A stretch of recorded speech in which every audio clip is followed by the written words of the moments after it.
for the silent melodies that resonate within us, the unheard songs that guide our steps, and the courage it takes to answer their call.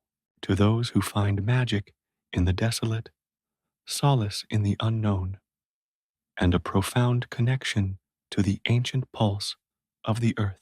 This story is for the dreamers who listen to the whispers of the world, and for the wanderers who find their way home through the deepest snow, guided by a song only their soul can truly hear. May you always find the courage to step barefoot into the night, and the wisdom to recognize the profound communion that awaits. The well may sing at midnight, but its song echoes in the heart of anyone brave enough to listen, transforming fear into wonder and solitude into belonging. To all who carry an ancient tune within, this is for you. Nestled within a valley carved by ancient winds, the village of Oakhaven existed in a state of quiet apprehension.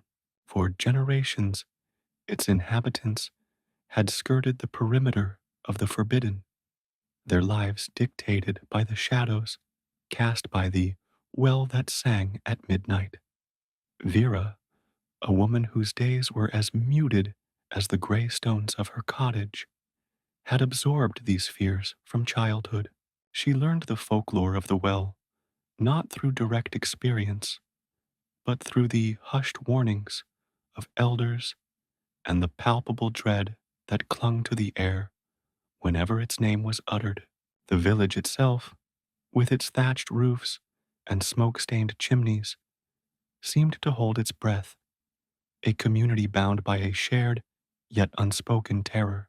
The apprehension that permeated Oakhaven was as much a part of its landscape as the skeletal, winter-bare trees that clawed at the perpetually gray sky.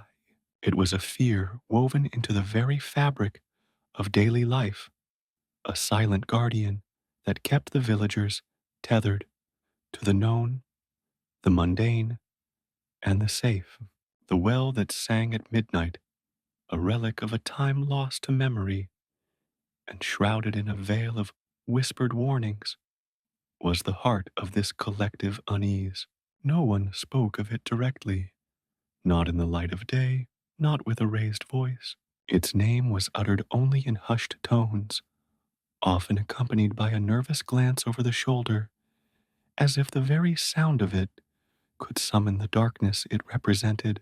Children were warned away from the ancient woods that encroached upon the village's northern edge, told tales of spectral voices and the chilling emptiness that awaited those who dared to venture too close to its legendary depths.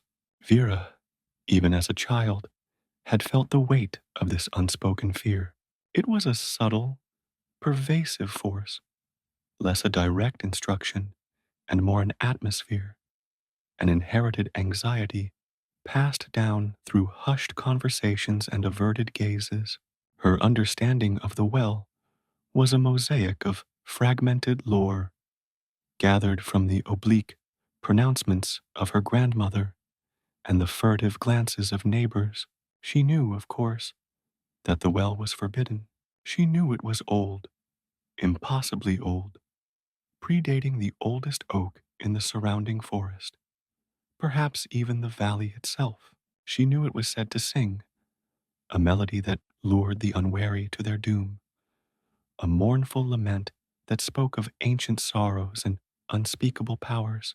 But these were stories, tales spun to keep the children in line, or so the rational part of her mind told her. Yet, a deeper, more intuitive part of her felt a different resonance with these whispers. They did not inspire the same shudder of visceral fear in her as they did in others. Instead, they stirred a quiet curiosity, a nascent understanding that there was more to the story, more to the well than the fearful pronouncements suggested. Her days in Oakhaven were marked by a similar quietude. Vera's existence was a study in muted tones, mirroring the color palette of her surroundings.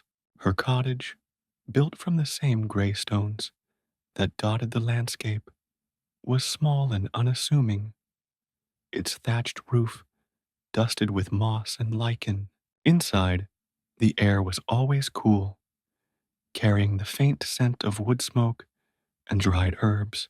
Vera moved through her life with a gentle diligence, tending to her small patch of garden, her fingers adept at coaxing life from the stubborn soil, and mending worn fabrics with a needle and thread, her stitches neat and precise. She was not one to court attention or seek out company.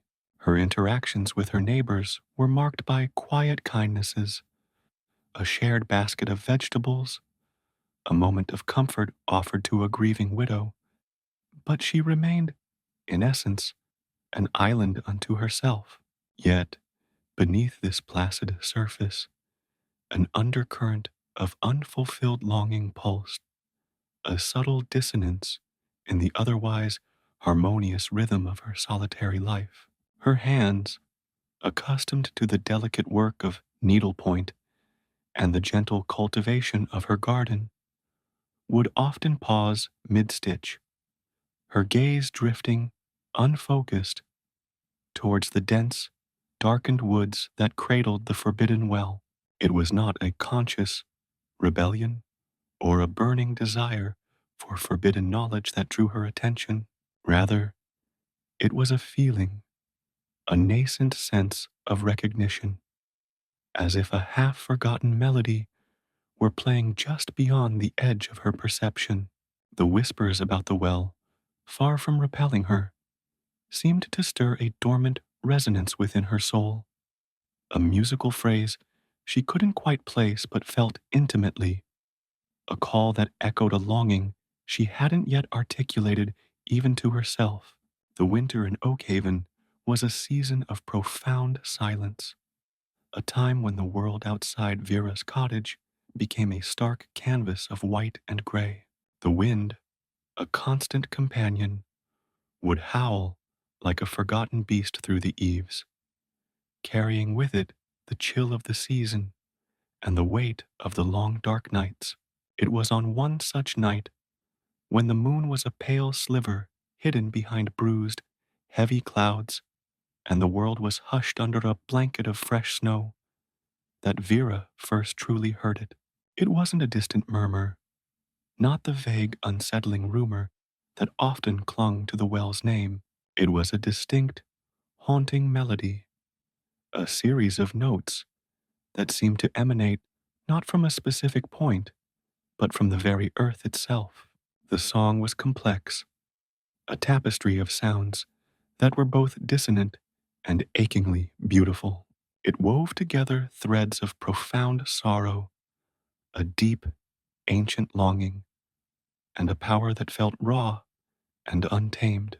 Yet, it bypassed her ears, bypassing the usual channels of auditory reception, and settled directly into her bones, resonating with a frequency that vibrated through her very being. It was a call that defied all reason, a siren song from the forbidden heart of the village, and Vera found herself inexplicably, irrevocably compelled to answer. The ingrained fear, the generations of warnings from elders, the very superstitions that had been woven into the fabric of her upbringing, all of it dissolved in the face of this potent, resonant sound.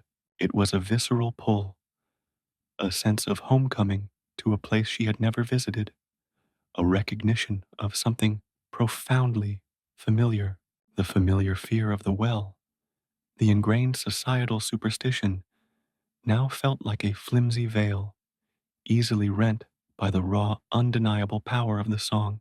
It spoke of a forgotten connection, a destiny inextricably intertwined with the well's mournful, ancient tune. And in that moment, the whispers of the village faded into insignificance, drowned out by the well's profound, personal call. The melody of the well acted upon Vera not as a choice, but as an undeniable magnet, a force that pulled her with an irresistible gravitational force. The ingrained fear, the generations of warnings passed down through hushed voices and averted eyes, all dissolved in the face of this potent, resonant sound. It bypassed the rational mind, speaking directly to something deeper, something primal within her. She felt a tug, a visceral pull that felt akin to the instinctual draw of a lost child to its mother, a sense of homecoming to a place she had never consciously visited, yet felt intimately connected to. The familiar fear of the well, the deeply ingrained superstition that had been part of Oakhaven's very identity, now felt like a flimsy veil, easily rent by the raw, undeniable power of the song. It was a song that spoke of a forgotten connection, a destiny inextricably intertwined with the well's mournful, ancient tune. And in that singular moment, the cacophony of the village's whispered anxieties faded into utter insignificance, utterly drowned out by the well's profound, personal, and absolute call. Barefoot, Vera stepped from the warmth of her cottage directly into the biting embrace of the winter night. The snow, impossibly cold, a sharp, crystalline entity, shocked her system, a sudden, visceral jolt that momentarily stole her breath. Yet, she felt no pain, no desire to recoil. Instead, she experienced a heightened awareness, an acute sensory perception of the world around her, the desolate landscape, stark and unforgiving under the weak, diffused moonlight that filtered through the bruised clouds, became her silent, unwritten guide. Each crunch of snow beneath her bare feet was a punctuation mark in the vast, enveloping silence, a testament to her silent, solitary pilgrimage. The familiar, comforting glow of the village lights, usually a beacon against the encroaching darkness, receded behind her, leaving her utterly enveloped by the wild, untamed wilderness. She moved not by conscious decision, not by a deliberate, logical plan, but by an instinct as old as the earth itself, a primal imperative that drew her inexorably towards the source of the haunting, captivating melody. Her journey was not one of seeking, but of being sought, a surrender to a force that resonated with the deepest, most hidden chords of her soul. The air, sharp and clean, carried the scent of pine and frozen earth, a primal perfume that spoke of ancient forests and untamed landscapes, a world far removed from the quiet, sheltered existence she had always known. The snow, a soft, yielding carpet, cushioned her steps, yet its icy touch was a constant reminder of the harsh reality of her chosen path, a path dictated not by reason, but by an irresistible internal compass. Her trek through the frosted woods was a surreal descent into the primal heart of the wilderness, a journey that felt both profoundly alien and deeply familiar. The trees, skeletal and gaunt, stood draped in a thick mantle of snow, their branches like skeletal fingers clawing at the bruised sky. They seemed to lean in as she passed, their ancient limbs whispering forgotten secrets on the wind, their stillness a profound, almost sentient presence. The path, barely visible beneath the freshly fallen snow, wound its way through ancient groves where the air grew heavy, thick with an almost tangible presence, a silent witness to the passage of centuries.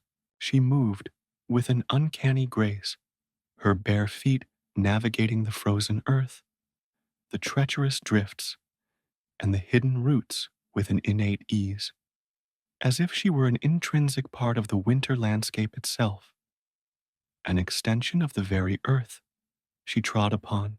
The further she ventured, the more the world outside the well's all encompassing song seemed to recede, to dissolve into a distant memory.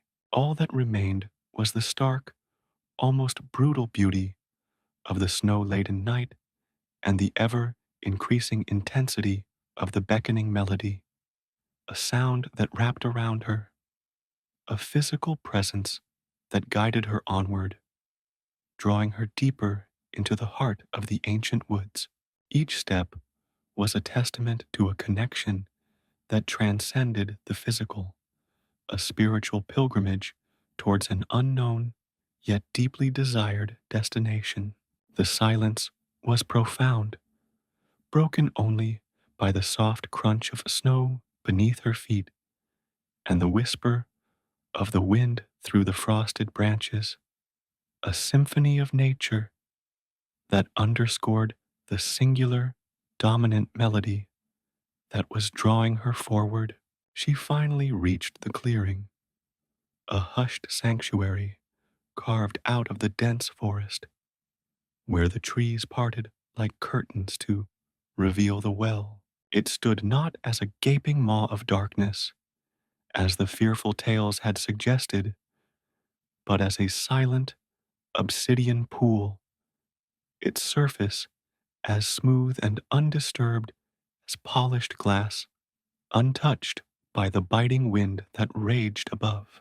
The air around it thrummed with a low, resonant energy, a palpable hum that vibrated not just in the air, but through Vera's very being, a deep, guttural vibration that seemed to echo the rhythm of her own heartbeat. The midnight song, now deafeningly close, seemed to coil around the ancient moss covered stones of the well, emanating from its unfathomable depths like a forgotten lament, a cry of ages. The profound silence of the snow laden landscape only served to amplify the well's auditory presence, making it the sole, undeniable reality in Vera's world, the focal point of her existence. The world outside this clearing ceased to exist. Only the well and its song remained, a profound and all encompassing reality. Standing at the well's edge, a precipice between the known and the utterly mysterious, Vera closed her eyes. She let the song wash over her, not as an external force, but as something that permeated her very essence, sonic tide that cleansed and transformed. It was a complex tapestry of sound, a symphony of emotions woven with threads of sorrow, profound longing, and an ancient, untamed power that resonated with a primal force. She heard echoes of a time before Oak Haven, of the land's own voice, raw, unfiltered, and untamed, speaking a language that predated human articulation. The melody spoke not in words, not in a discernible narrative, but in frequencies, in vibrations that pulsed with the rhythm of the earth, the sigh of the wind through ancient trees, and the murmur of water deep within the hidden veins of the earth. It was a confession, a lament, an ancient story whispered through pure sound, and it was also an invitation, revealing secrets of the well's long solitude, its profound loneliness, and its deep, intrinsic connection to the very essence of the land, a connection that Vera now felt mirroring within herself. In a moment of profound understanding, a moment of absolute clarity that transcended the boundaries of human language, Vera opened her lips. No spoken words escaped her throat, for words felt inadequate, clumsy, and entirely too small against the well's pure, unadulterated song. a sound that existed on a plane far above the limitations of human discourse. Instead, she began to hum, a low, resonant tone that emerged from the depths of her being, a sound that instinctively mirrored the well's ancient melody, an echo of its sorrow and its strength. Her voice, usually soft and hesitant, a melody that often retreated into the background of her quiet life, swelled with a power she had never known, a rich, resonant sound that mirrored the sorrow and the unwavering resilience woven into the well's ancient tune. It was a song of empathy, a song of recognition, a soulful response that acknowledged the well's deep, lonely existence, its centuries of isolation, and offered a shared understanding, a bridge across the chasm of time and form, a recognition of shared spirit. As Vera's song intertwined with the well's ancient melody, a subtle yet profound shift occurred within the clearing. The dissonant notes that had characterized the song began to soften, to blend and harmonize, the lament gaining a new, unexpected beauty, as if the well itself had found a voice to which it could finally, truly respond, a voice that could articulate its ancient sorrows. A warm, golden light, soft and ethereal, pulsed from the water's surface, casting intricate, shifting patterns of light and shadow on the surrounding snow-covered ground, transforming the clearing into a place of sacred luminescence. The air, already thick with the well's song, now filled with a symphony of interwoven melodies, a profound dialogue between ancient resonance and newfound connection, a communion that transcended the individual. This was not mere sound. It was a profound communion, a spiritual and emotional exchange, a transformation witnessed by the silent, watchful forest, a pivotal moment of union between woman and mystical entity, a fusion of souls. The night was no longer a time of fear, but a crucible of connection, forging a bond that would irrevocably alter the course of Vera's life, and perhaps the silent heart of Oakhaven itself. The rhythmic hum of her own breathing was often the loudest sound in Vera's small cottage. Days unfolded with a predictable, gentle cadence, marked by the rising and setting of the sun, the predictable turning of the seasons, and the familiar, comforting weight of routine. Her hands, calloused by honest work, but still possessing a natural grace, moved with practiced ease. In the spring and summer, they coaxed vibrant life from her modest garden, coaxing plump tomatoes from stubborn vines and unearthing earthy potatoes. Her fingers, nimble and sure, would then meticulously weed, tie back unruly beanstalks, and harvest fragrant herbs. Come autumn and winter, these same hands found solace in the quiet art of mending. Worn woolens, threadbare linens, and small tears in children's tunics were all met with the steady, unwavering dance of needle and thread. Each stitch was a testament to her quiet diligence, a small act of restoration in a world that often seemed to fray at the edges. Her interactions with the other villagers were similarly understated. There were no boisterous greetings, no lingering conversations in the market square.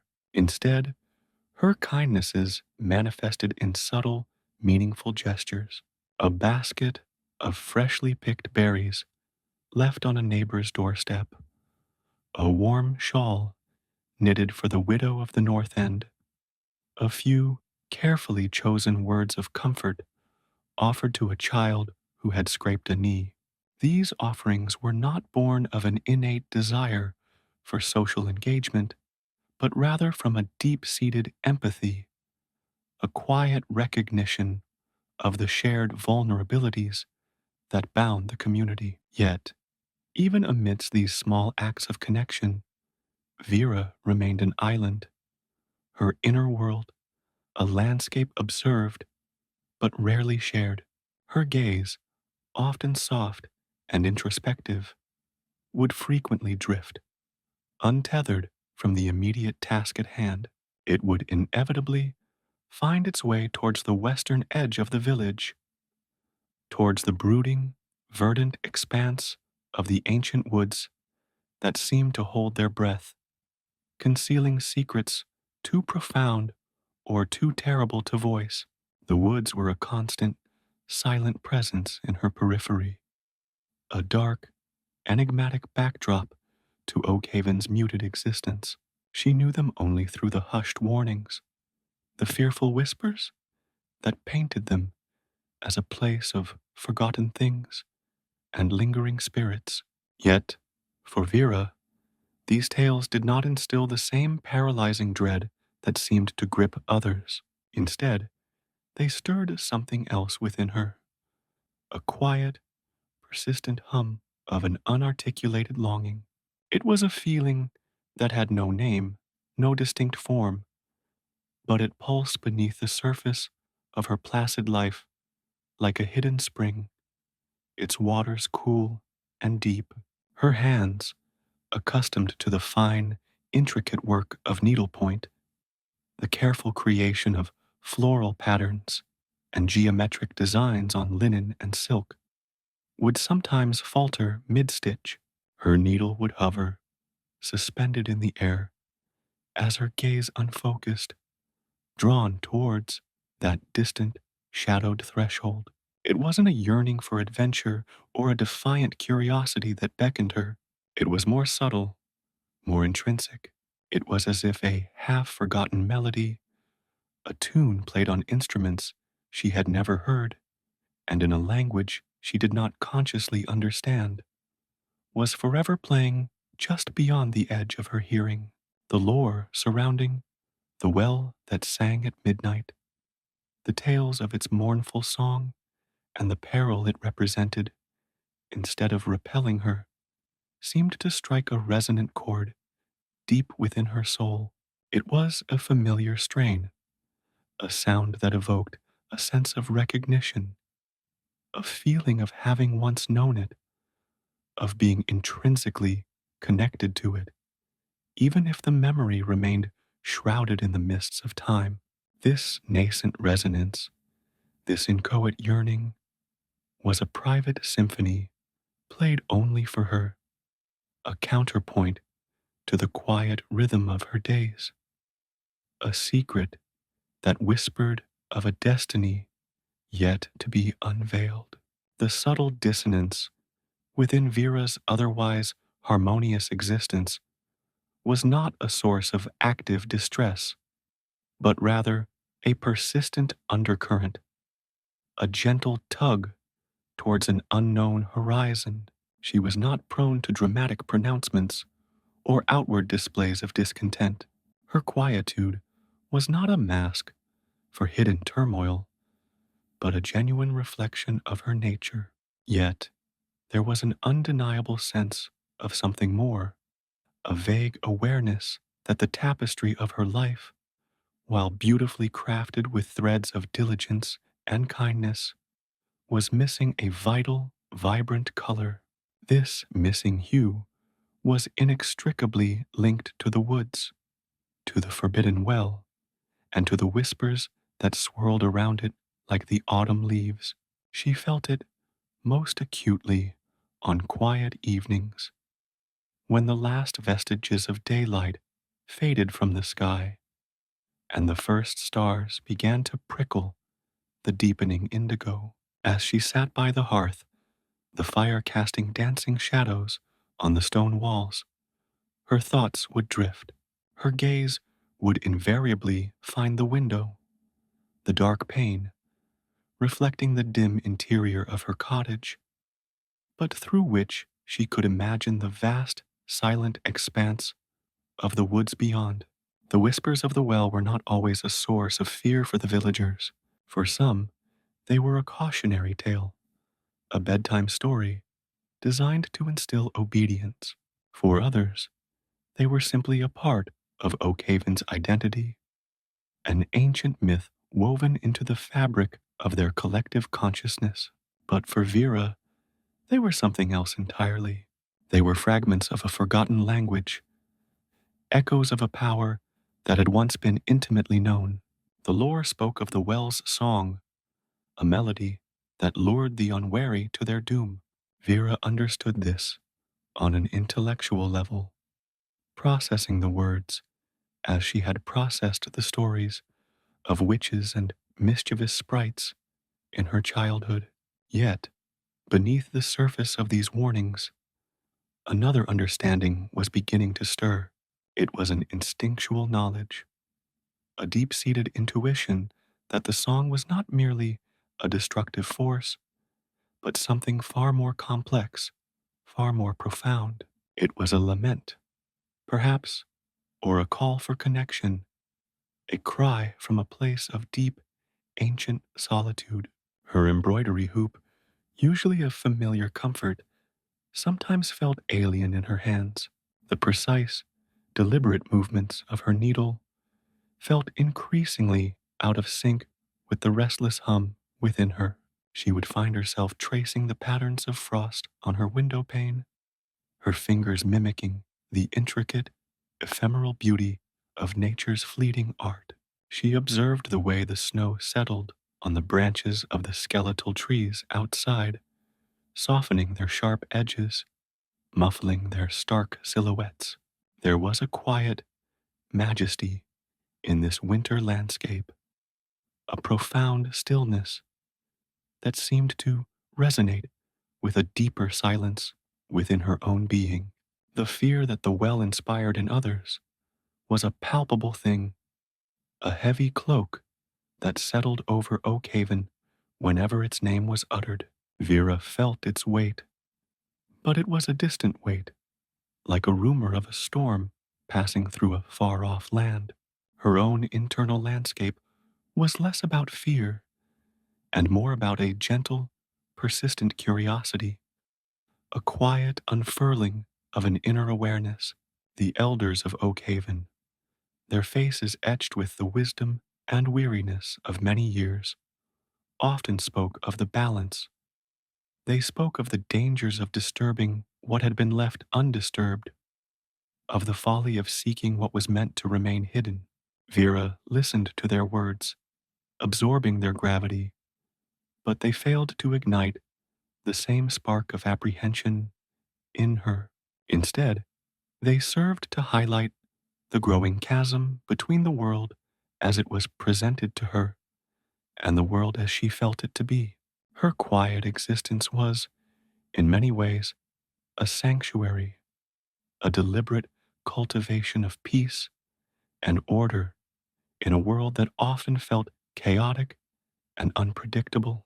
Her garden, her mending, her small acts of kindness, these were the anchors that held her fast in the quiet harbor of her life. Yet, the tide was beginning to pull, a subtle yet insistent current drawing her towards the open sea, towards the mysterious depths that lay beyond the familiar shores. The folklore surrounding the well was rich and varied, a tapestry woven from generations of fear, speculation, and perhaps a kernel of truth. Some said it was a portal to another realm, a place where time flowed differently and the veil between worlds was thin. Others whispered of a trapped spirit, a tormented soul whose mournful song echoed through the ages, seeking release or retribution. There were even tales of a guardian, a formidable entity bound to the well, its purpose to protect its secrets from those deemed unworthy. Vera had heard them all, her mind cataloging these fragmented narratives without judgment. without embracing or rejecting them. They were simply pieces of a larger, enigmatic puzzle, and she felt, with an unshakable certainty, that she was meant to find the missing pieces, to assemble them not through fear, but through understanding. Her solitary nature was not a consequence of social awkwardness or a desire to isolate herself. Rather, it was an innate inclination, a preference for the quiet contemplation that solitude afforded. She found companionship in the rustling leaves, the chirping of crickets, the silent grandeur of the ancient trees. These were her confidants, their unspoken presence more comforting than the often superficial chatter of human interaction. Her empathy, though expressed through quiet deeds, was a powerful force within her. It allowed her to sense the unspoken burdens of others, the hidden anxieties that lay beneath the surface of their everyday lives. This sensitivity, however, also meant that she was acutely aware of the pervasive fear that permeated Oakhaven, a fear that, for Vera, felt like a heavy blanket stifling the natural exuberance of life. The whispers about the well were like faint, recurring notes in the symphony of her life.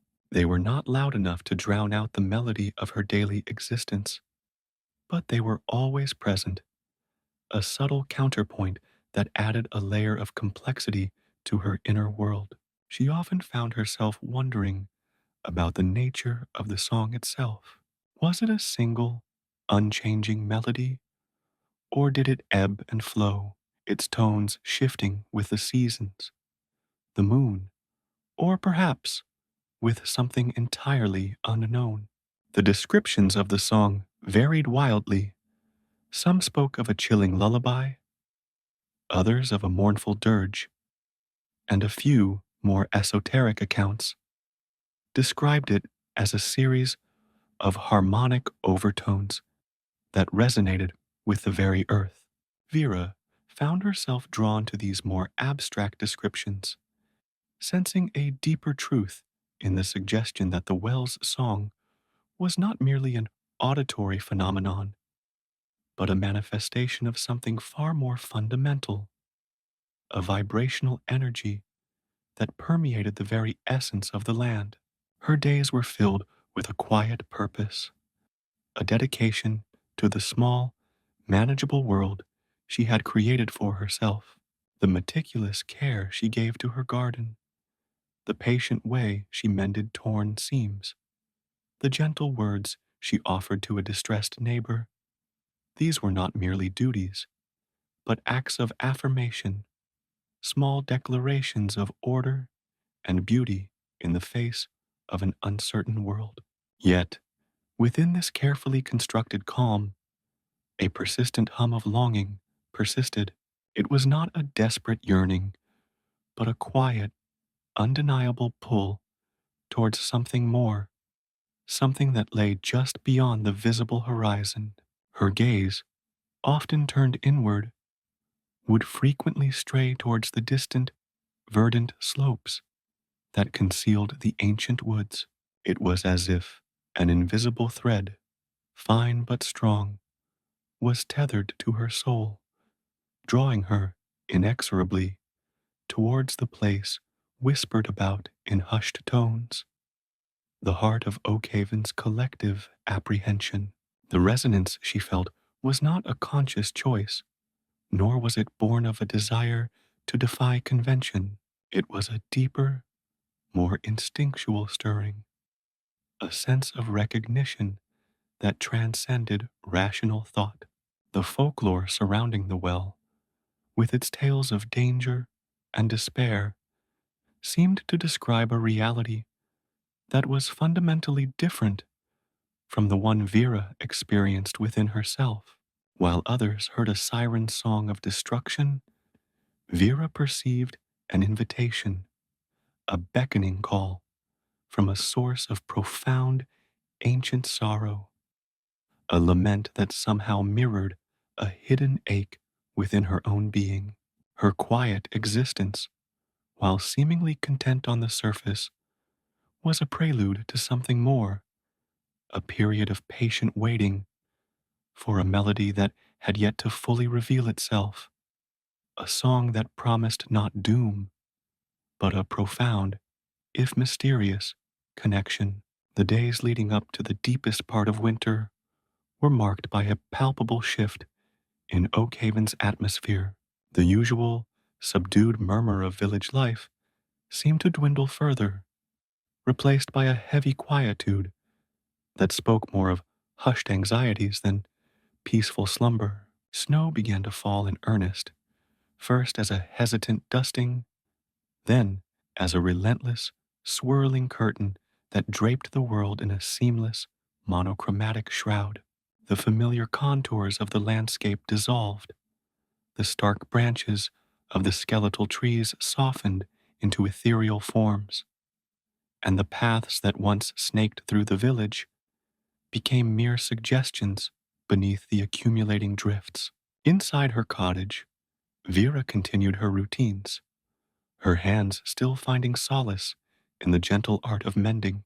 Yet, as she sat by the hearth, the rhythmic click of her needles was often punctuated by a growing awareness of the encroaching silence, a silence that felt less like an absence of sound and more like a presence waiting to be acknowledged.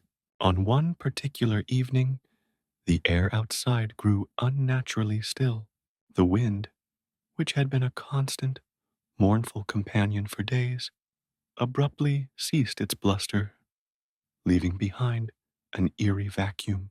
The moon, a pale, spectral disk, fought a losing battle against a bruised and heavy sky, its weak light diffused into a hazy glow that barely illuminated the snow-laden world. It was during this profound stillness, a silence so deep it seemed to press in on the very walls of her cottage, that Vera heard it.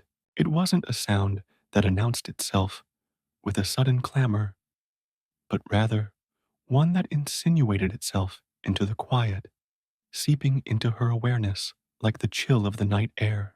It was a melody, undeniably, but unlike any she had ever encountered. It was a song that seemed to rise from the very core of the earth, a lament woven with threads of sorrow and an ancient, untamed power. The melody bypassed her ears, not in the way a faint sound might be missed, but as if it had found a more direct root, resonating within the very marrow of her bones. It was a haunting refrain, a complex tapestry of notes that shifted and swirled like the falling snow, yet possessed a gravity that grounded it, anchoring it to something profound and eternal.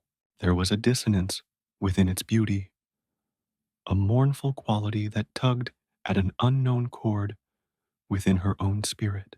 It was a call that defied logic, a siren song emanating from the forbidden heart of the village, the very place that Oak Haven's lore had imbued with dread and peril. Yet, for Vera, the expected fear did not materialize. Instead, an inexplicable compulsion began to stir within her, a quiet but insistent urge to answer this unsettling summons. She found herself standing, her embroidery hoop resting forgotten on the small wooden table. The crackling fire cast dancing shadows on the stone hearth, momentarily illuminating the worn fabric of her simple dress. The world outside, visible through the frost-kissed pane of her window, was a landscape of muted silver and deep, impenetrable shadow. The song continued, a subtle vibration in the air, a hum beneath the silence that seemed to speak a language her conscious mind could not grasp, but her soul understood implicitly. It was a language of ancient grief, of forgotten magic, of a solitude so vast it had found its voice in this midnight melody. She moved towards the door, her steps silent on the packed earth floor, her breath misting in the frigid air that seeped through the ill-fitting timbers. The act of unlatching the door felt monumental, a crossing of a threshold that had been subconsciously marked for years. The night air struck her with a bracing cold, yet it did not deter her. Instead, it seemed to sharpen her senses, amplifying the presence of the song. The snow, which had been falling with such intensity earlier, had now lessened to a fine, glittering dust, caught and illuminated by the faint moonlight. The wind, too, had softened, sighing through the eaves of her cottage, like a breath held for too long. The source of the song remained elusive, a phantom presence woven into the very fabric of the night. It seemed to emanate from everywhere and nowhere at once, a disembodied voice that drew her inexorably westward, towards the brooding, silent expanse of the ancient woods. Her villagers would have been aghast. They would have seen her stepping out into the biting cold, drawn by the very sound they dreaded most, as an act of profound folly, a reckless flirtation with the unknown that courted disaster. But Vera's connection to the song was different. It was not born of bravado or a thirst for forbidden knowledge, but of an instinctive recognition, a feeling that this desolate melody was intimately familiar, a forgotten echo of her own being. It was as if a lost part of herself, dormant for years, had finally found its voice in this winter's haunting call. The fear that Oakhaven had cultivated around the well that sang at midnight was a learned response, a generations-old tapestry of apprehension. Vera's response was something else entirely, an intrinsic understanding, a nascent intuition that this song was not merely a threat, but a profound and sorrowful expression. She pulled her worn shawl tighter around her shoulders, the wool offering little protection against the penetrating chill. Her boots crunched softly on the snow-covered ground as she began to walk. The familiar, gentle rhythm of her daily life, with its carefully tended garden and its quiet mending, seemed a world away, a fragile construct that was now being tested by a force both ancient and elemental. The village of Oakhaven lay behind her, a collection of darkened cottages, their windows like closed eyes, oblivious to the subtle unfolding of destiny that was taking place just beyond their perimeter. Vera was not a seeker of adventure, nor a challenger of the established order. She was simply a soul responding to a call that resonated with a depth and certainty that defied all rational explanation. The woods loomed before her, a vast, dark mass against the pale sky. Their presence had always been a potent symbol in Oakhaven, representing the untamed, the unknown, the place where the civilized world met its edge. Tonight, however, their intimidating aspect was softened by the blanket of snow, transforming them into a silent, majestic entity. The trees, stripped bare of their leaves, stood like stoic sentinels, their branches dusted with frost, reaching skeletal fingers towards the heavens. The song seemed to grow stronger as she approached, its complex layers becoming more distinct, revealing nuances of sorrow and longing that deepened her sense of connection. It was as if the woods themselves were breathing the melody, exhaling it into the frigid air. As she ventured deeper into the tree line, the ambient light diminished, and the world became a symphony of shades of gray and black, broken only by the faint, phosphorescent glow of the snow. The path, if it could be called that, was barely discernible, a faint impression in the deep drifts. Her feet sank with each step, the effort of moving through the snow, a physical manifestation of the journey she was undertaking. Yet, with every step, the song became more vibrant, more present. It filled her ears, her chest, her entire being, weaving itself into the fabric of her thoughts, dispelling any lingering remnants of apprehension. She felt a strange sense of peace, an acceptance of the unknown that was as profound as it was unexpected. The folklore that Oakhaven held so dear painted the woods and the well at their heart as a place of perilous magic, a site where ancient powers still held sway, capable of ensnaring the unwary and the foolhardy. Tales of lost travelers, of strange lights, and of the chilling cry of the well's phantom singer were the currency of conversation on nights like these, usually whispered with a mixture of fear and morbid fascination. But Vera's experience was discordant with these narratives. She felt no sense of menace, no threat of entrapment. Instead, she felt a deep, resonant hum of belonging, as if she were returning to a place she had always known, a place that had been waiting for her. She recalled the elders' warnings, the pronouncements of balance, and the sanctity of what remained undisturbed. These were the tenets by which Oakhaven lived, a society built on the careful management of fear, on the avoidance of anything that might disrupt the fragile equilibrium.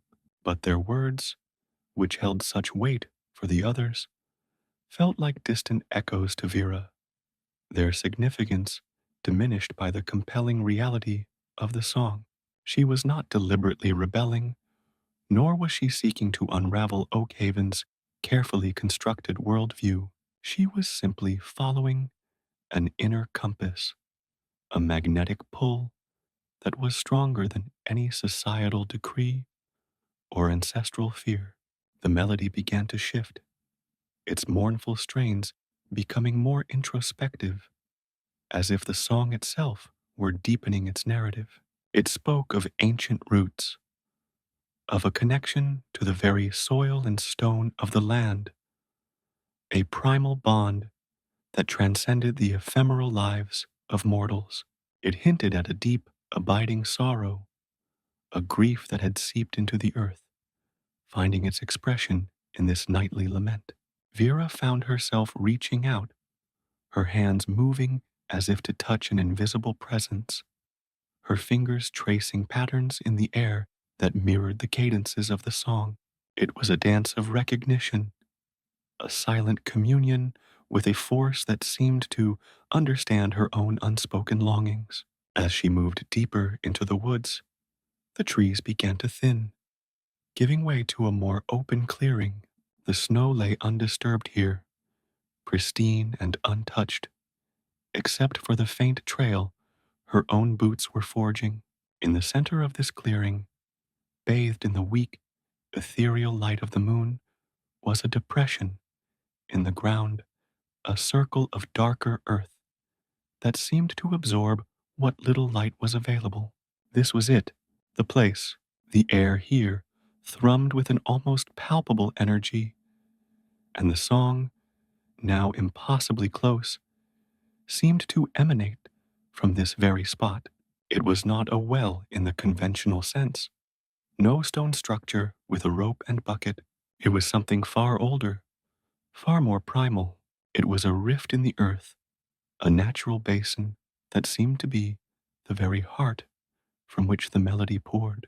The song intensified, a complex interplay of notes that seemed to weave together the threads of joy and despair, creation and destruction, life and death.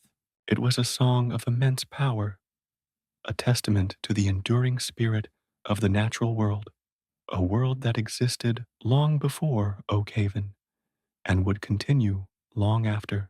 Vera stood at the edge of the clearing, the snow crunching softly beneath her feet, her gaze fixed on the dark, silent aperture. She could feel the vibrations of the song resonating through her entire body, a potent reminder of the deep, hidden currents that flowed beneath the surface of everyday existence. The fear that had once been Oak Haven's inheritance was no longer hers. In its place was a profound sense of awe, a quiet reverence for the ancient mystery that had finally called her name. She was here, at the threshold of the well that sang at midnight, not as a trespasser, but as one who had finally, after a lifetime of subtle yearning, come home. The winter's unsettling call had been answered, not with dread, but with a deep and abiding recognition, a promise of mysteries yet to unfold. The melody was not a gentle invitation, it was a force, a relentless tide that pulled Vera irrevocably towards its source. The ingrained caution that Oak Haven had so carefully cultivated, the generations of dire warnings whispered around hearths and on market days, all seemed to evaporate like mist under the rising sun. They were flimsy, ephemeral things, easily torn apart by the raw, undeniable magnetism of the sound. It resonated within her, not in her ears alone, but in the very marrow of her bones, in the silent spaces between her thoughts.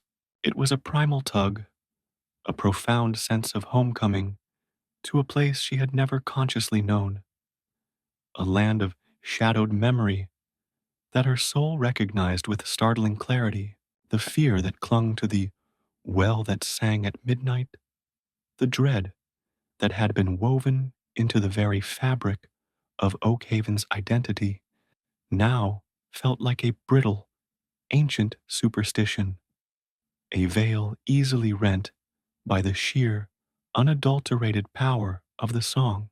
It spoke not of danger, but of a forgotten connection, a destiny intricately, inexplicably intertwined with this mournful, ancient tune. In that profound moment, the frantic whispers of the village, the accumulated anxieties of her ancestors, all faded into insignificance, drowned out by the well's singular, insistent, and deeply personal call. She found her feet moving before her mind could fully process the command. The snow, which had seemed a formidable barrier moments before, now felt like a welcoming carpet, yielding softly beneath her boots. Each step was an affirmation, a physical manifestation of the inner surrender. The wind, which had been a reluctant whisper at the edge of her hearing, seemed to join the chorus, rustling through the skeletal branches of the trees with a sound that echoed the song's lament. Vera's hands instinctively reached out, not to shield herself from the cold, but to embrace the air, as if to grasp the very threads of the melody. It was a tangible presence, a vibrant energy that pulsed through the frozen landscape, infusing the night with a magic that belied the villagers' fearful tales. The folklore of Oak Haven was a tapestry of cautionary threads, each one meant to reinforce the boundaries between the known and the feared, the safe and the forbidden. But Vera felt no such division. The song had dissolved the perceived chasm, revealing a profound, unbroken continuity. The well, they said, was a place of imbalance, a wound in the earth that bled ancient grief. It was a place where the veil between worlds was thinnest, a conduit for forces that defied mortal comprehension. The elders spoke of the well's song as a lure, a siren call designed to ensnare the unwary, to drain the life from those who dared to listen too closely. They spoke of the chill that settled in the bones, the madness that bloomed in the mind, the utter, irreversible loss of self. These were the stories that had kept Oakhaven safe, that had defined the edges of their world and the limits of their courage. But as Vera moved deeper into the woods, the words of the elders felt like distant echoes, hollow and unconvincing. The song was not a lure, it was a homecoming. It was not a drain, it was a filling, a profound replenishment of a yearning she hadn't known she possessed. It was a resonance, a tuning of her very soul to a frequency long lost to the clamor of ordinary life. She remembered the hushed conversations in the village square, the furtive glances cast towards the western woods, the way children were warned away from the shadowed paths. The very name of the well that sang at midnight was uttered in a whisper, a word spoken with a mixture of awe and terror. It was a place steeped in the collective memory of loss and despair, a repository of ancient sorrows that the village had learned to fear and avoid. But Vera's fear was absent. In its place was a growing sense of belonging, an almost visceral connection to this wild, untamed place. The song was not a foreign intrusion. It was an intrinsic part of her, a forgotten language that her heart was remembering with every beat. It was as if she had always carried this melody within her, a silent echo waiting for the right moment to burst forth. The woods themselves seemed to acknowledge her presence, the snow-laden branches parting slightly, as if to clear her way. The silence of the forest was not empty. It was pregnant with the song, a vast, resonating stillness that amplified the melody's power. Each tree, each fallen leaf, seemed to be a note in the grand composition. The air grew colder, but it was a crisp, invigorating cold, a prelude to revelation. The moonlight, filtering through the dense canopy, cast shifting patterns on the snow, illuminating the path ahead with a faint, ethereal glow. Vera followed this spectral guide, her senses sharpened, her awareness focused solely on the unfolding mystery. The concerns of her everyday life, the mending, the tending of her small garden, the quiet rhythm of her days, had receded into a distant background, their importance eclipsed by the overwhelming reality of the song. The folklore painted the well as a place of ruin, a monument to a forgotten tragedy. It was said that the land around it was cursed, barren and lifeless, a stark contrast to the fertile soil of Oakhaven. But as Vera moved forward, she saw no such desolation. The snow, though deep, was pristine, unmarred by any sign of decay. The trees, though bare, stood tall and strong, their stark beauty enhanced by the winter's embrace. There was a raw vitality to this place, a sense of enduring power that belied the villagers' fearful narratives. The song was the lifeblood of this ancient landscape, a testament to its resilience and its enduring magic. It was a song of memory, of enduring love and profound loss, a narrative woven into the very fabric of existence. She recalled the hushed legends of a time before Oakhaven, a time when the land was wild and untamed, when the people lived in harmony with the ancient spirits of the woods.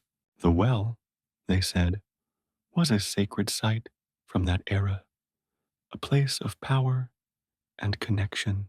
But then came the encroaching civilization, the fear of the unknown, the desire to control and tame the wild.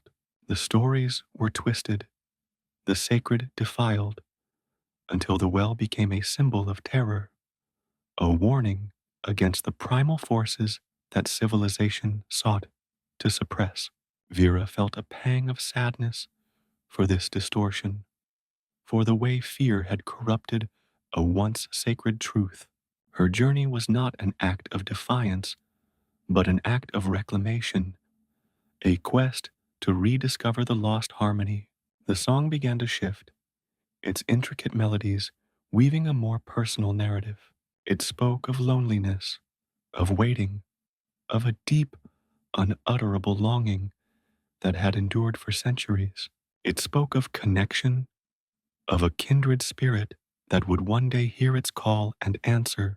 Vera felt a surge of understanding, a profound empathy for the voice that sang through the earth.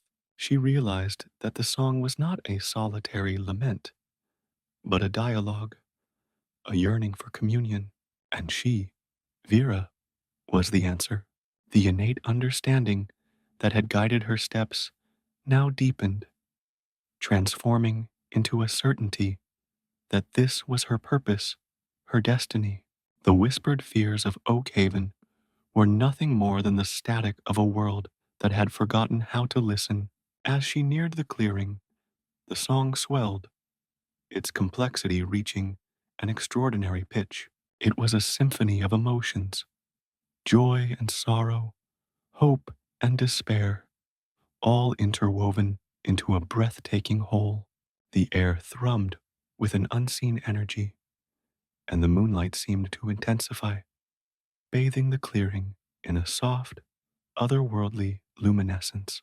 Vera emerged from the trees, her breath catching in her throat. Before her lay a sight that was both stark and magnificent. It was not a well in the traditional sense, no crafted stone or wooden structure. It was a natural depression in the earth, a vast, dark aperture that seemed to drink in the light, its edges softened by the gentle slope of the snow-covered ground. This was the heart of the song, the source of its irresistible power. She stood at the precipice, the snow crunching softly under her feet. The song washed over her, not as sound, but as a physical sensation, a vibrating current that coursed through her very being. It was a song of immense power, of ancient truths, of a connection that transcended time and space. The folklore of Oakhaven had built walls of fear around this place, but Vera saw only an open door. The fear that had been the inheritance of her people was not hers. In its place was a profound sense of awe, a deep and abiding reverence for the ancient mystery that had finally drawn her to its embrace. She was not an intruder. She was a participant. She was here, at the well that sang at midnight, not to brave a forbidden realm, but to finally, irrevocably, come home. The winter's unsettling call had been answered, not with the dread her village would have expected, but with a quiet, profound recognition, a promise of the extraordinary unfolding. The melody, once a forbidden whisper, was now her truth, her song, her destiny. The biting kiss of the winter air was a shock, a violent awakening that should have sent her recoiling, scrambling back to the meager warmth of her hearth. But Vera felt no such instinct for self-preservation. Her feet, bare and vulnerable, met the unforgiving crust of the snow, and instead of the searing agony she anticipated, a jolt of pure, unadulterated awareness shot through her. It was a cold that transcended mere temperature. It was a vibrant, electric current that seemed to clarify every nerve ending, sharpening her senses to an almost unbearable degree. The impossible chill was not a negation of feeling, but an amplification, a stark reminder that she was, in this moment, intensely alive. She stood for a breath, the sharp intake of icy air searing her lungs, and the snow beneath her feet, impossibly white and deep, seemed to shimmer with an inner luminescence, as if holding the very moonlight captive. The familiar, comforting glow of Oak Haven's windows, huddled together like a flock of frightened sheep, receded with each step. They were no longer beacons of safety, but fading embers of a world she was rapidly leaving behind. The village, with its ingrained caution, its whispered warnings, and inherited fears, was becoming a ghost on the horizon, its palpable anxieties unable to penetrate the profound stillness that now enveloped her. The wilderness, vast and indifferent, claimed her with a silent embrace. The moon, a sliver of pearlescent bone in the ink-black sky, offered a spectral illumination, casting long, distorted shadows that danced and writhed like the remnants of forgotten dreams. The landscape, stripped bare by the winter's harsh hand, possessed a stark, elemental beauty. The skeletal fingers of ancient oaks clawed at the sky, their branches heavy with a pristine mantle of snow, transforming them into silent, watchful sentinels. The wind, a low murmur at first, began to weave itself into the burgeoning symphony, a restless breath that stirred the snow-laden boughs and carried with it the faintest, most elusive echoes of the song. Vera, moved not by the dictates of her conscious mind, but by a deeper, more ancient navigation system, an instinct that felt as fundamental as the turning of the earth, as primal as the hunger for sunlight. It was a pilgrimage undertaken not by choice, but by a compulsion that had taken root in the very core of her being, a magnetic pull towards the source of the melody that had shattered the quietude of her existence. Her bare feet, though seemingly unprotected, found a curious purchase on the snow-laden ground. Each step was a deliberate articulation of her surrender, a sound that resonated in the profound quietude. The crunch of the snow beneath her soles was not a harsh disruption, but a soft punctuation mark in the vast, breathing silence of the night. It was a testament to her silent journey, a physical manifestation of the inner pilgrimage she was undertaking. The cold seeped into her, not as an enemy, but as a companion, a constant reminder of the extraordinary nature of her endeavor. It was a cold that spoke of purity, of untamed places, of a world that existed beyond the comforting, yet ultimately constricting, boundaries of Oak Haven. The path, if it could be called that, was not a beaten track or a cleared way. It was an impression, a subtle parting of the snow that seemed to guide her forward, as if the very earth had shifted to accommodate her passage. The trees stood sentinel on either side, their branches reaching out, laden with the weight of winter, creating a natural corridor through the deepening forest. The air grew colder still, a crisp, invigorating chill that seemed to purge her of any lingering mundane concerns. The moonlight, filtered through the dense canopy, painted shifting patterns on the snow, creating a dappled, ethereal luminescence that illuminated her way. It was a light that seemed to emanate not just from the moon, but from the very essence of the woods, a soft, otherworldly glow that beckoned her deeper into the heart of the wilderness. She felt no fatigue, no desire to rest or to turn back. The song, a persistent, enrapturing presence, was the engine that propelled her forward. It was a melody that had woven itself into the very fabric of her consciousness, a current that swept away all doubt and hesitation.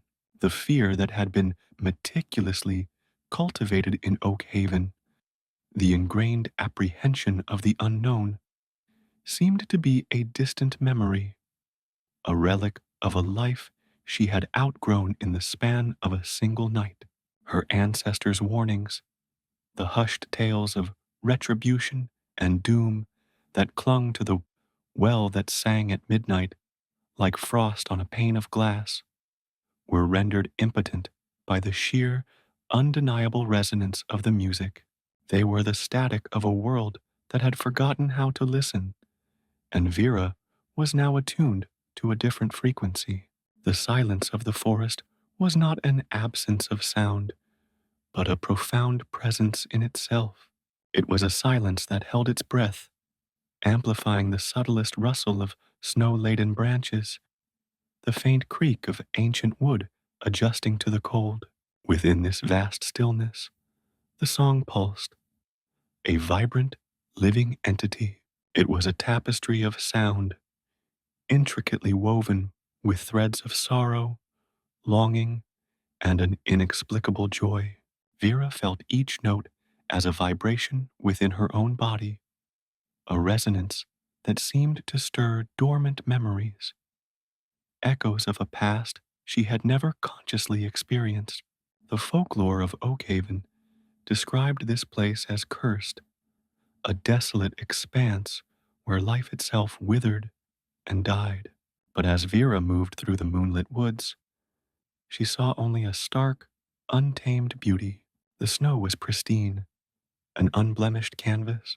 The trees, though stripped of their leaves, stood tall and resilient, their bare branches etched against the night sky like the calligraphy of a forgotten language.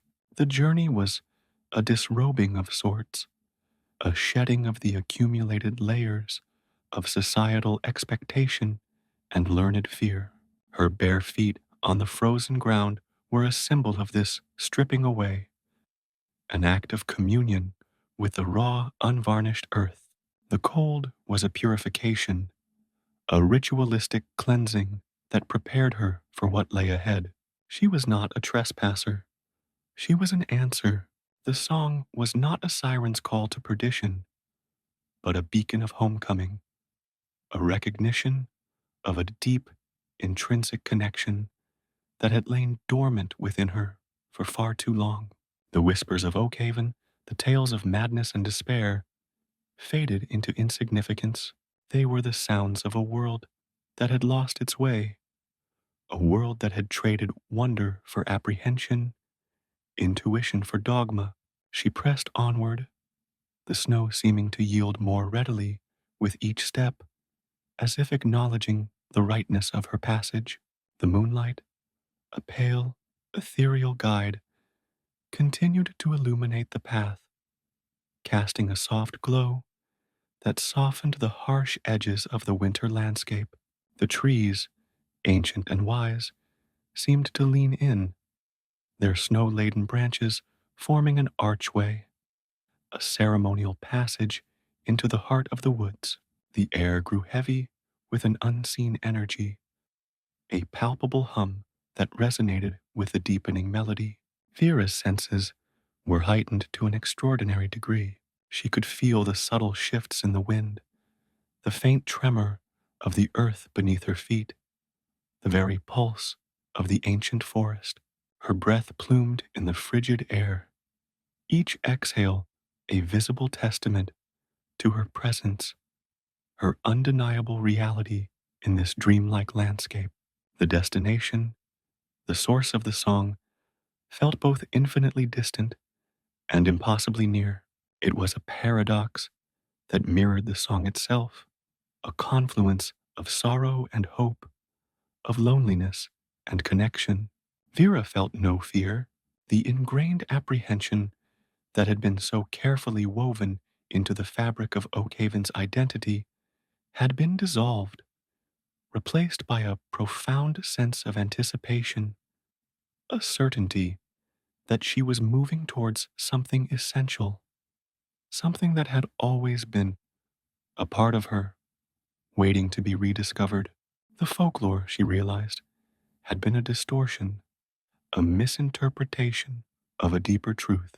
The well was not a wound, but a wellspring, The song was not a lament, but a declaration, and she, Vera, was its echo, its answer, its living testament.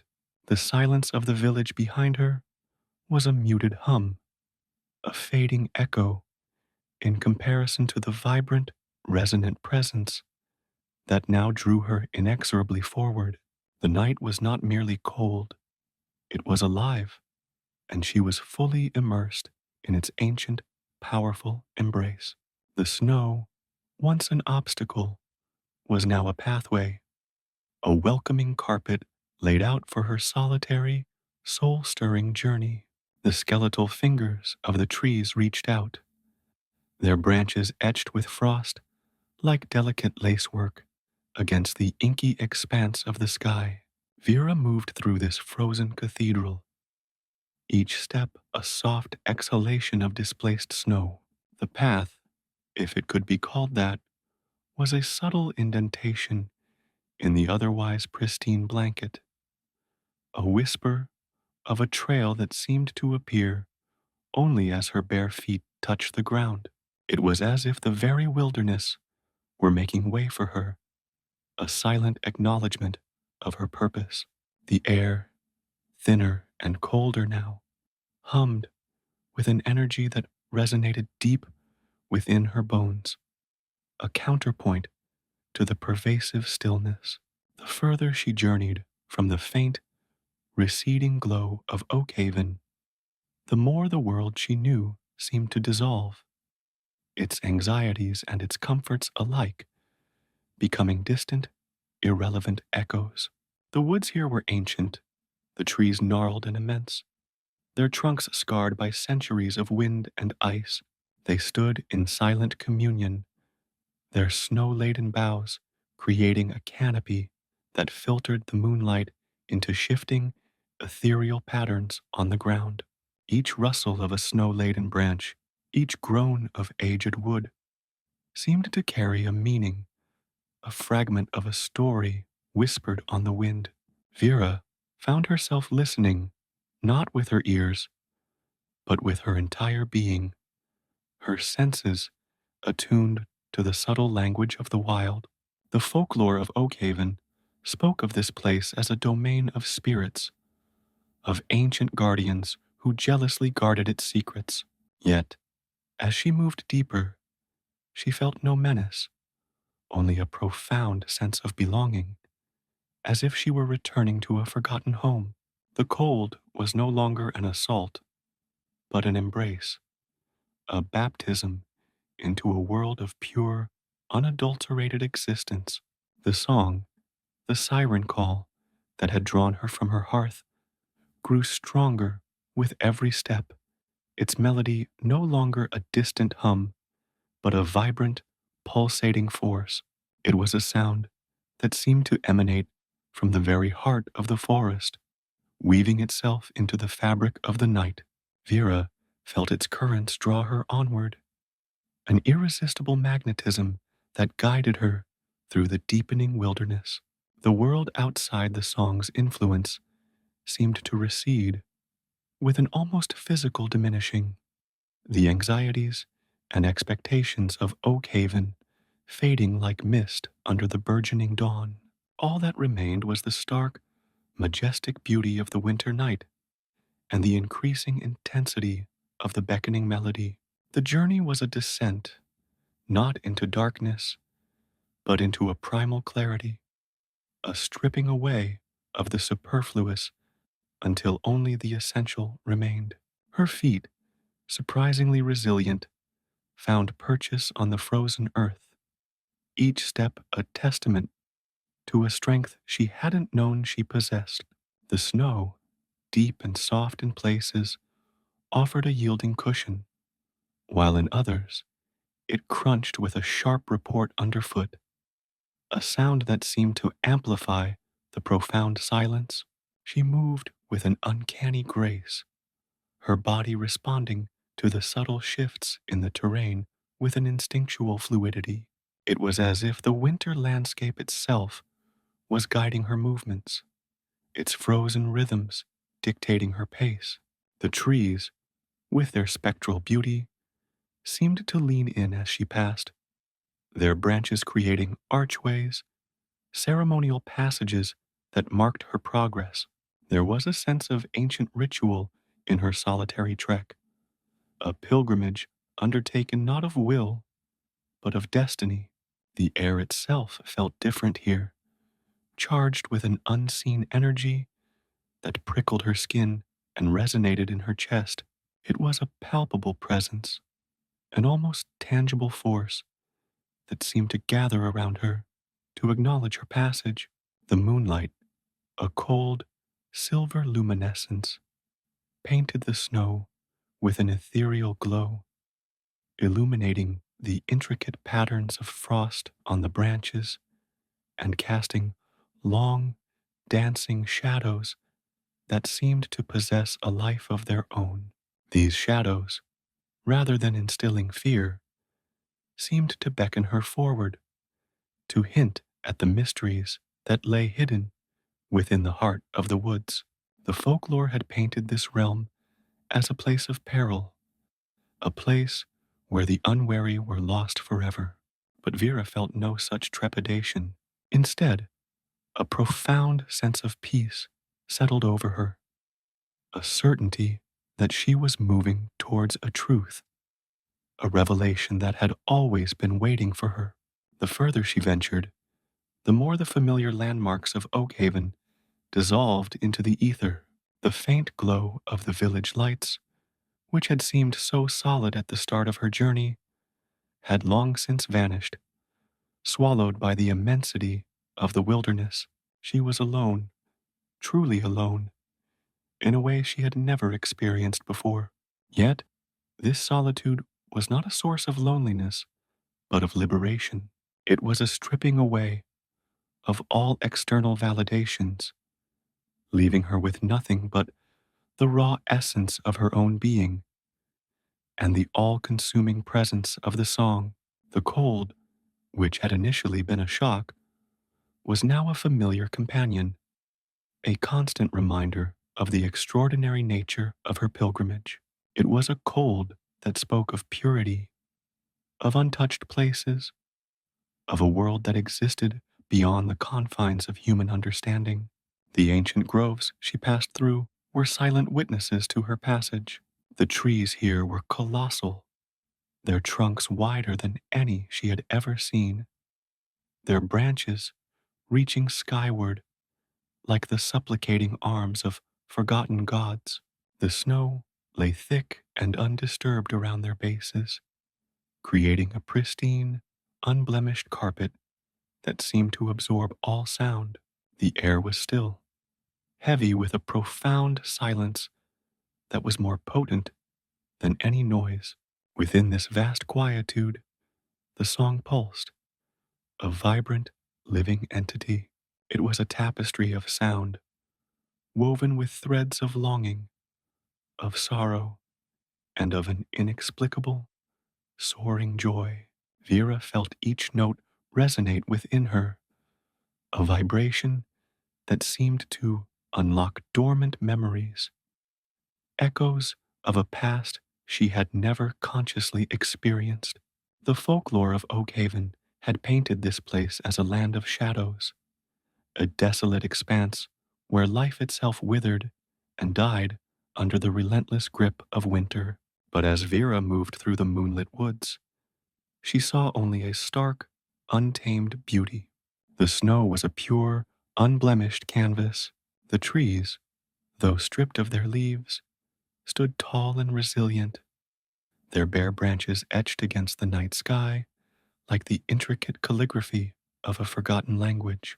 The song was not a lament, as the old tales claimed, but a vibrant declaration, a celebration of life in its most primal, enduring form.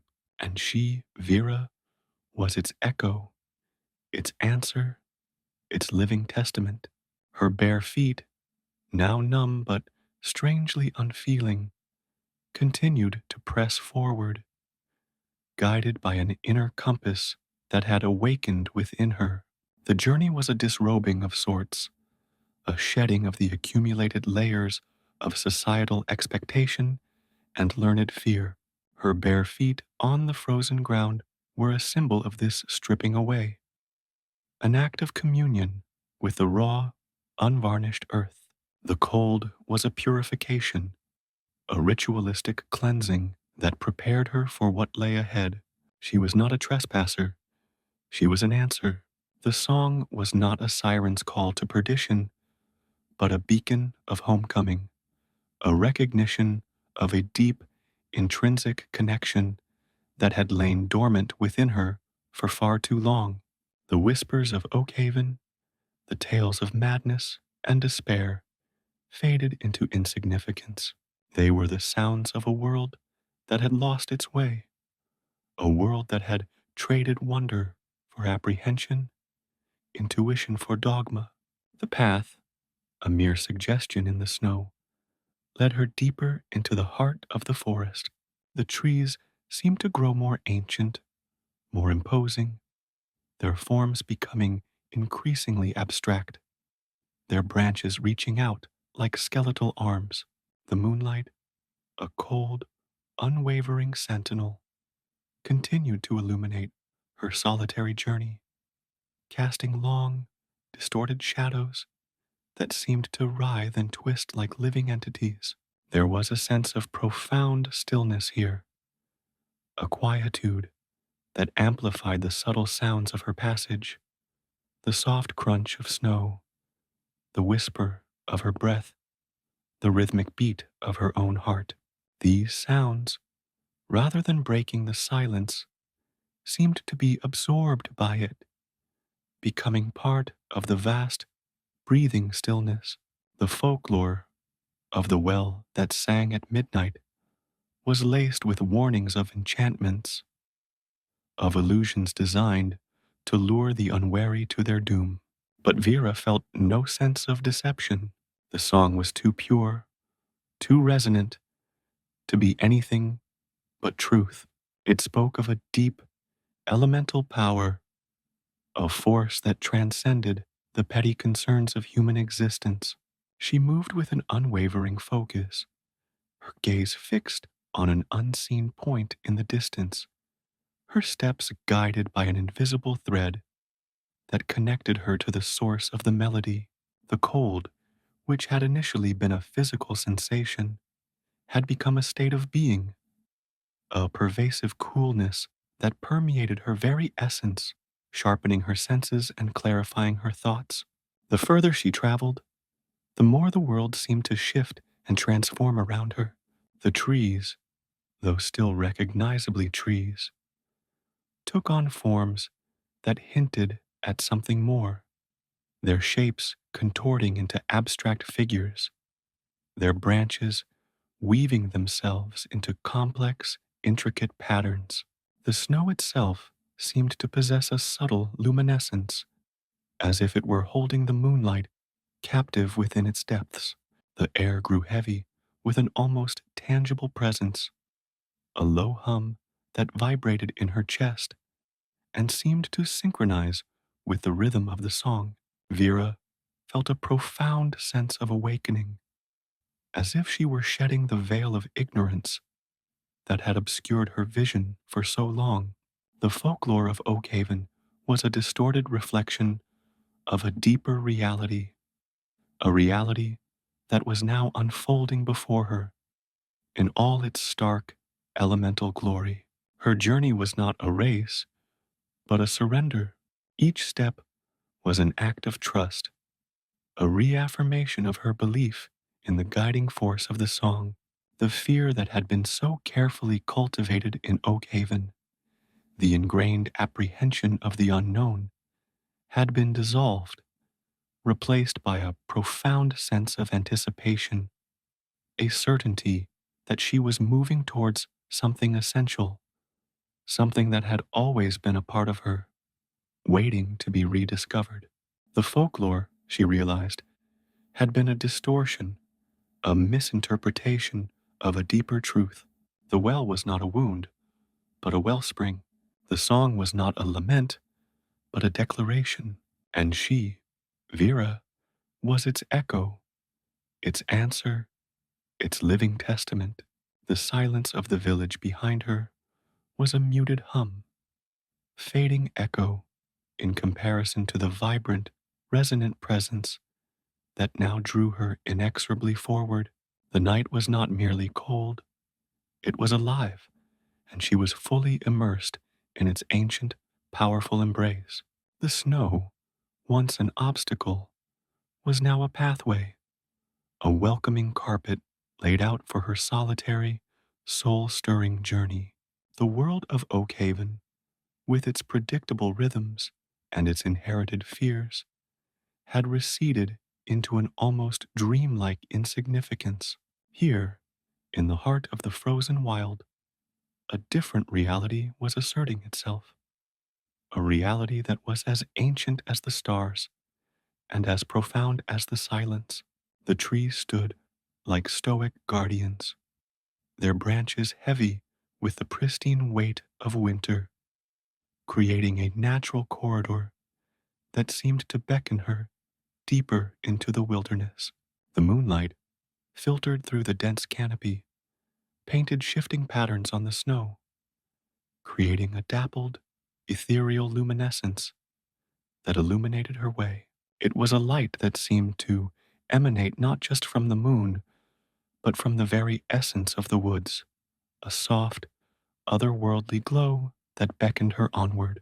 Vera felt no fatigue, no desire to rest or to turn back.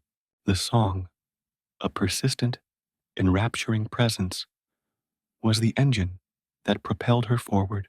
It was a melody that had woven itself into the very fabric of her consciousness, a current that swept away all doubt and hesitation. Her bare feet, though seemingly unprotected, found a curious purchase on the snow-laden ground.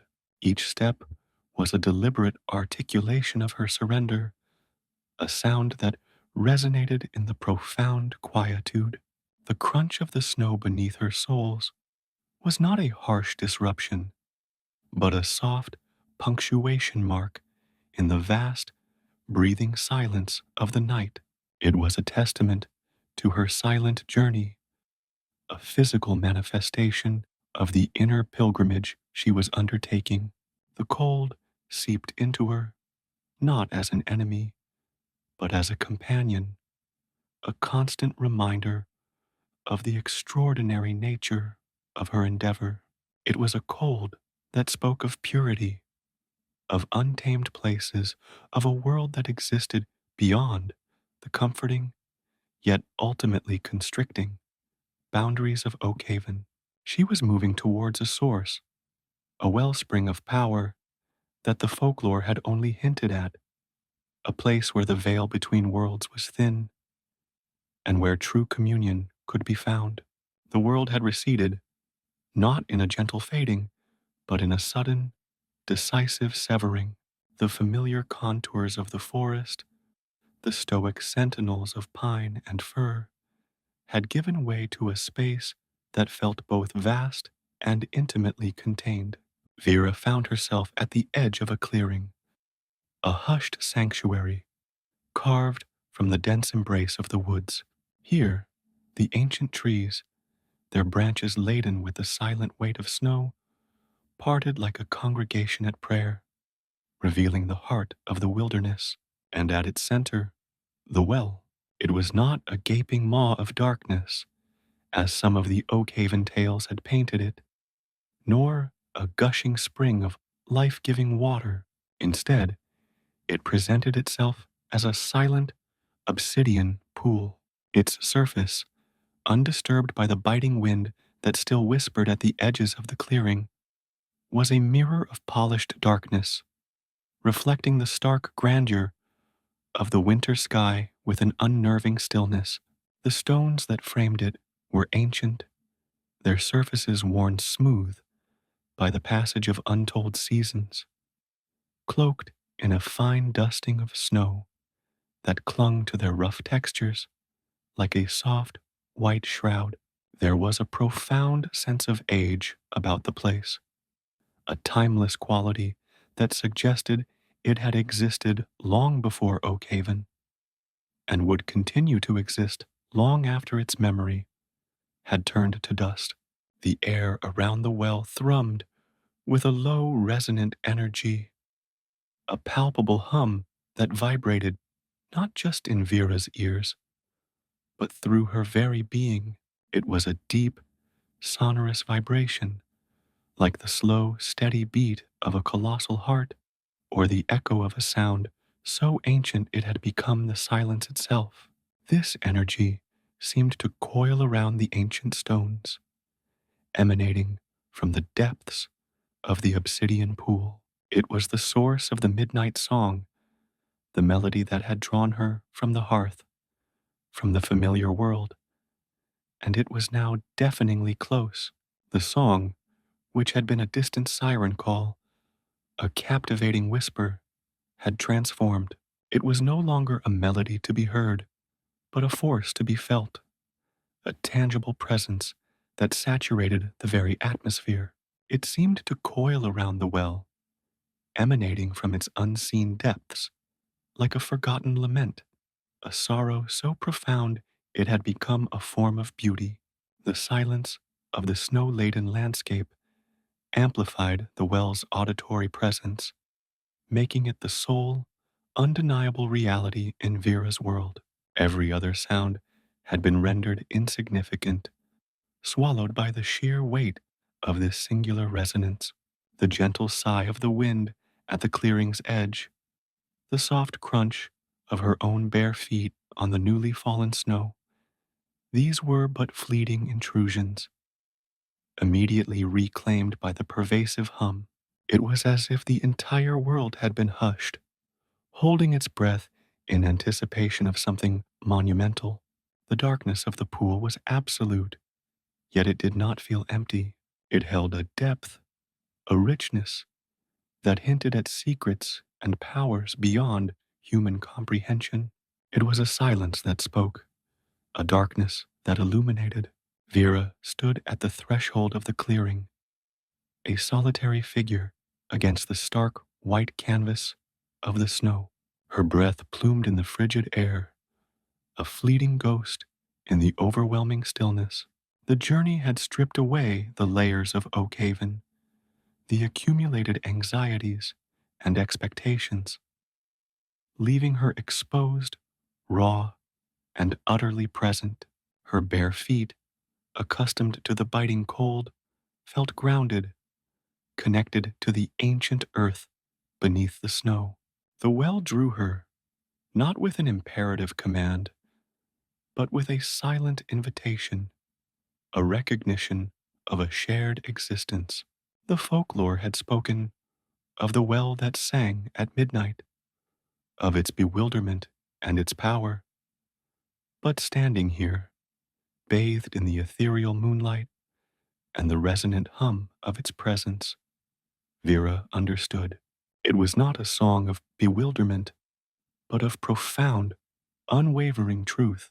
The trees that formed the natural amphitheater around the well were ancient titans, their bark gnarled and furrowed, like the faces of elders who had witnessed epochs unfold. Their branches, heavy with snow, created a vast, arching canopy that filtered the moonlight, casting long, dancing shadows that seemed to writhe and shift with a life of their own. Yet, these shadows held no menace.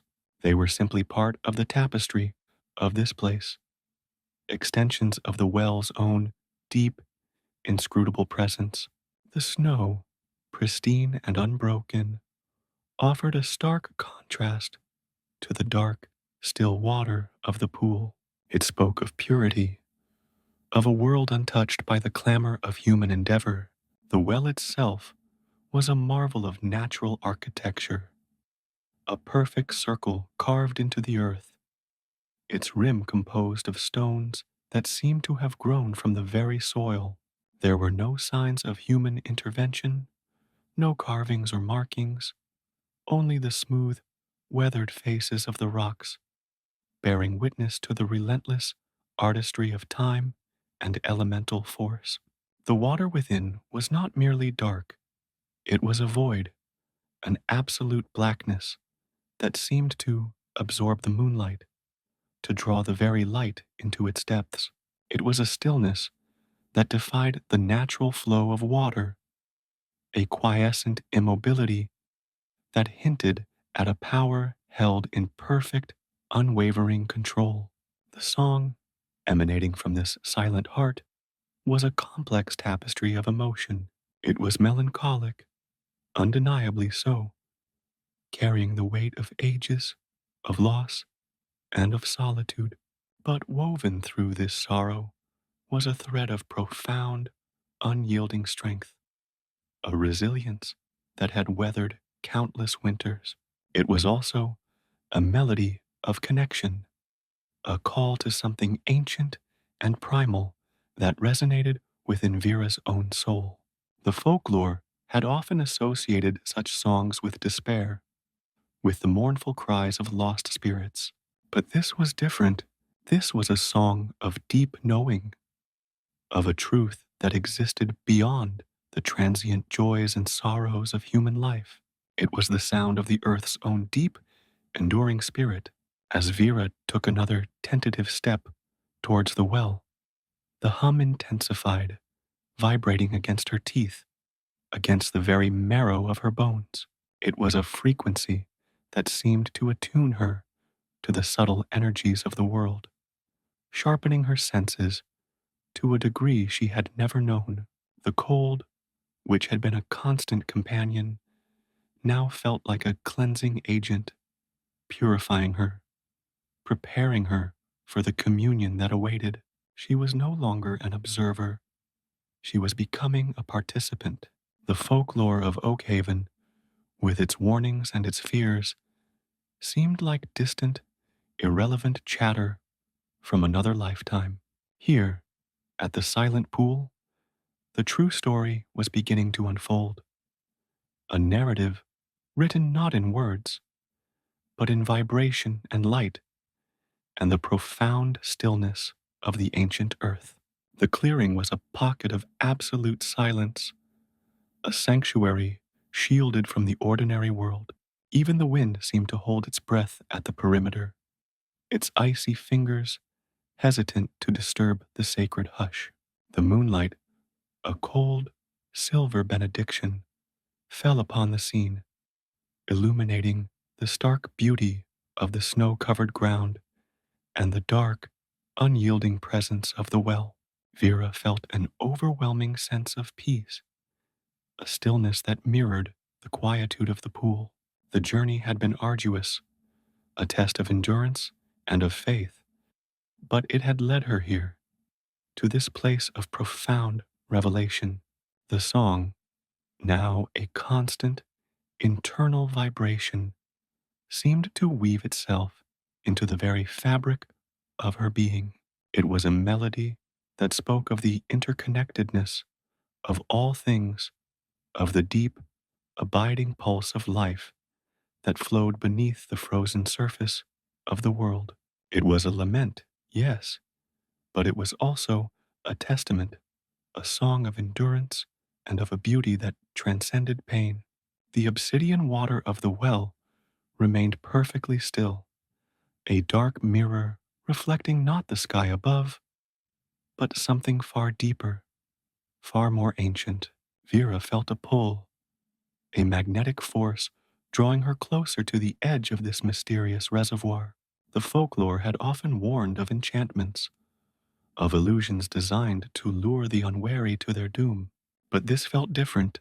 This felt like a homecoming, a recognition of a bond that had been forged in the heart of creation. The clearing was not merely a geographical location, it was a state of being, a threshold. The trees, standing like ancient sentinels, seemed to vibrate with the same resonant energy as the well. Their snow-laden branches formed a natural, sacred circle, their forms rendered almost abstract by the moonlight and the pervasive stillness. The air itself felt charged, alive with an unseen current. Vera could almost taste the power that emanated from the well, a subtle, intoxicating sweetness that mingled with the crisp scent of pine and frozen earth. The song was no longer a distant echo, but a present force, a living entity that filled the clearing. It was a sound that bypassed the ears and resonated directly in the soul, a symphony of primal emotions. There was a deep sorrow in its notes, a lament for things lost, for ages past, for a solitude that stretched back to the dawn of time. Yet, beneath the sorrow, there was an unwavering strength, a resilience that had weathered the endless cycles of winter and thaw. It was a song that acknowledged the pain of existence, but refused to be defined by it. Vera's bare feet, numb with cold, but strangely resilient, pressed into the snow. Each step was a deliberate act of faith, a surrender to the profound mystery that lay before her. The well was not an abyss to be feared, but a wellspring to be communed with. The folklore, she realized, had often misinterpreted the deepest truths, casting shadows where there was only profound light and fear where there was only love.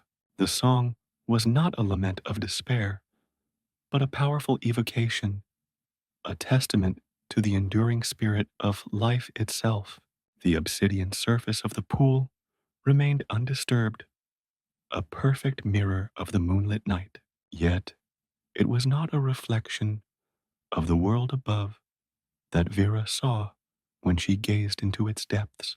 Instead, she sensed a different reality, a vast, ancient consciousness that pulsed within the darkness. The song seemed to emanate from this unseen source, a continuous flow of pure energy, a reminder of the fundamental interconnectedness of all things. The silence of the clearing was not an absence of sound, but a presence, a profound quietude that amplified the song's resonant vibrations. Vera stood at the very edge of the well, the cold radiating from the dark water, a tangible force.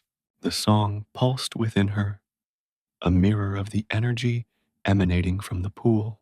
It was a moment of profound stillness, a convergence of inner and outer worlds. The folklore of Oakhaven had woven tales of peril and temptation around this place. But as Vera stood here, bathed in the moonlight and enveloped by the ancient melody, she understood the true nature of the well.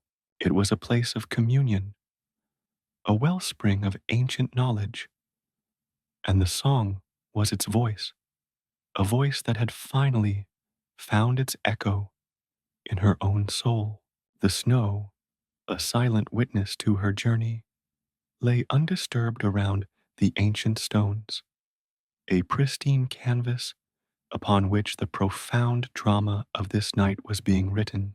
The darkness of the pool was not an absence of light, but a different kind of illumination, a light that emanated from the very heart of the earth, a light that called to her, beckoned her, and promised a truth far deeper than any Oakhaven could ever comprehend.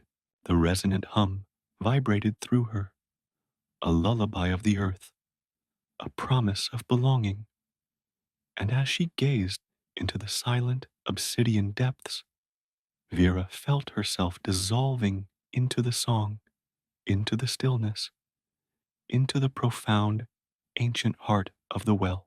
The obsidian surface of the well seemed to draw Vera's gaze, not just reflecting the moonlit clearing, but seeming to contain it, to absorb its ethereal glow into its own profound darkness. The song, no longer an external phenomenon, but an intrinsic part of her, resonated deeper still. It was a chord struck in the silence of ages, a lament that had been sung for epochs, yet it was also a nascent melody, a promise of discovery. She recognized in its complex weave not just sorrow and longing, but also an ancient, untamed power, a force that predated human understanding, a wildness that the tidy narratives of Oakhaven had always sought to tame, to explain away, or to fear. She closed her eyes, surrendering to the immersive embrace of the ancient tune. It wasn't a melody composed of notes and rhythms as she understood them, but a language of frequencies, of vibrations that spoke directly to the core of her being. These weren't sounds designed for the ear alone, they were tremors that rippled through her very bones, awakening dormant senses. She felt the rhythm of the earth beneath the snow, a slow, deliberate pulse, a steady heartbeat that had thrummed through the land for millennia. She felt the sigh of the wind, not as an external gust, but as a breath of the world itself, carrying whispers of distant mountains and the scent of frozen forests. And deeper still, she sensed the murmur of water, not the surface ripple of a stream, but the deep, resonant flow of subterranean rivers, ancient veins that carried the lifeblood of the planet through its hidden core. This was the land's own voice, raw and untamed, stripped bare of artifice or embellishment. It was a confession, a profound unveiling of its deep-seated solitude. The song spoke of the well's long vigil, of its ceaseless existence in this hushed sanctuary, of its profound connection to the very essence of the land, a bond so deep it was woven into the fabric of existence itself. It was a lament for the cycles of growth and decay, for the fleeting presence of life and the enduring stillness of stone, for the erosion of time that smoothed the edges of even the mightiest mountains. But within this sorrow, this ancient weariness, there was also an undeniable resilience. It was the enduring spirit of a force that had witnessed the rise and fall of mountains, the shifting of continents, the slow, inexorable march of time. It was a power that refused to be extinguished, a life force that persisted even in the deepest freeze, waiting, always waiting, for the first signs of thaw, for the promise of renewal. This ancient tune was an invitation not to oblivion, but to an understanding that transcended the individual, that connected her to something immeasurably larger, something eternal. As Vera focused her inner ear, she began to discern individual threads within the overwhelming symphony. There were echoes of a time before Oakhaven, before any human settlement had ever touched this land. She heard the cries of ancient creatures, the rustle of primeval forests, the roar of glaciers carving valleys into the earth. These weren't mere historical fragments. They were living memories, encoded within the very vibrations of the well, a testament to the unbroken chain of existence that stretched back to the planet's fiery birth. The well was a repository, a living archive of the world's deepest secrets, and the song was its utterance, a continuous, unbidden revelation. She imagined the stones that cradled the well, not as mere geological formations, but as silent witnesses, ancient sentinels that had absorbed the stories of countless sunrises and moonsets. They had felt the tread of creatures long extinct, the warmth of ancient suns, the fury of primeval storms. Their smooth surfaces were not the result of weathering alone, but of eons of interaction with this resonant energy, of absorbing the very essence of the song. They were an integral part of the well's being, as much as the dark, still water that lay within its embrace. The song pulsed with a cyclical rhythm mirroring the slow breath of the earth. There were moments of intense, almost overwhelming vibrance when the very air seemed to thrum with power, followed by periods of profound stillness, a deep, resonant quietude that allowed the subtle undertones to emerge. It was in these moments of stillness that Vera felt the most profound connection, as if the well were exhaling its ancient wisdom directly into her soul. She perceived not just the history of the land, but its inherent nature, its unyielding truths that lay hidden beneath the surface of everyday perception. She began to understand the folklore surrounding the well not as literal descriptions, but as fractured echoes of this deeper reality. The tales of enchantment and peril were perhaps the attempts of fearful minds to grapple with a power that defied easy categorization, a force that was both beautiful and terrifying in its immensity. The well wasn't a trap, it was a gateway, and the song was the key, unlocking a perception that allowed one to see the world not as a collection of separate objects, but as an interconnected, living whole. Vera felt a subtle shift within herself, a reordering of her internal landscape. The anxieties and hesitations that had accompanied her journey began to dissipate, replaced by a profound sense of presence and belonging. She was no longer an outsider, an observer drawn to a curiosity, but a part of the ancient resonance. The song had found its echo, not in another voice, but within her own spirit. It was as if a dormant faculty had been awakened, allowing her to perceive the fundamental harmonies of existence. The cold air no longer felt biting, but invigorating, cleansing. The snow, which had seemed a barrier, now felt like a soft blanket, muffling the distractions of the external world and drawing her attention inward. The clearing was no longer just a space in the forest, but a sacred enclosure, a place where the veil between worlds was thin, where the ancient truths of the earth were made manifest.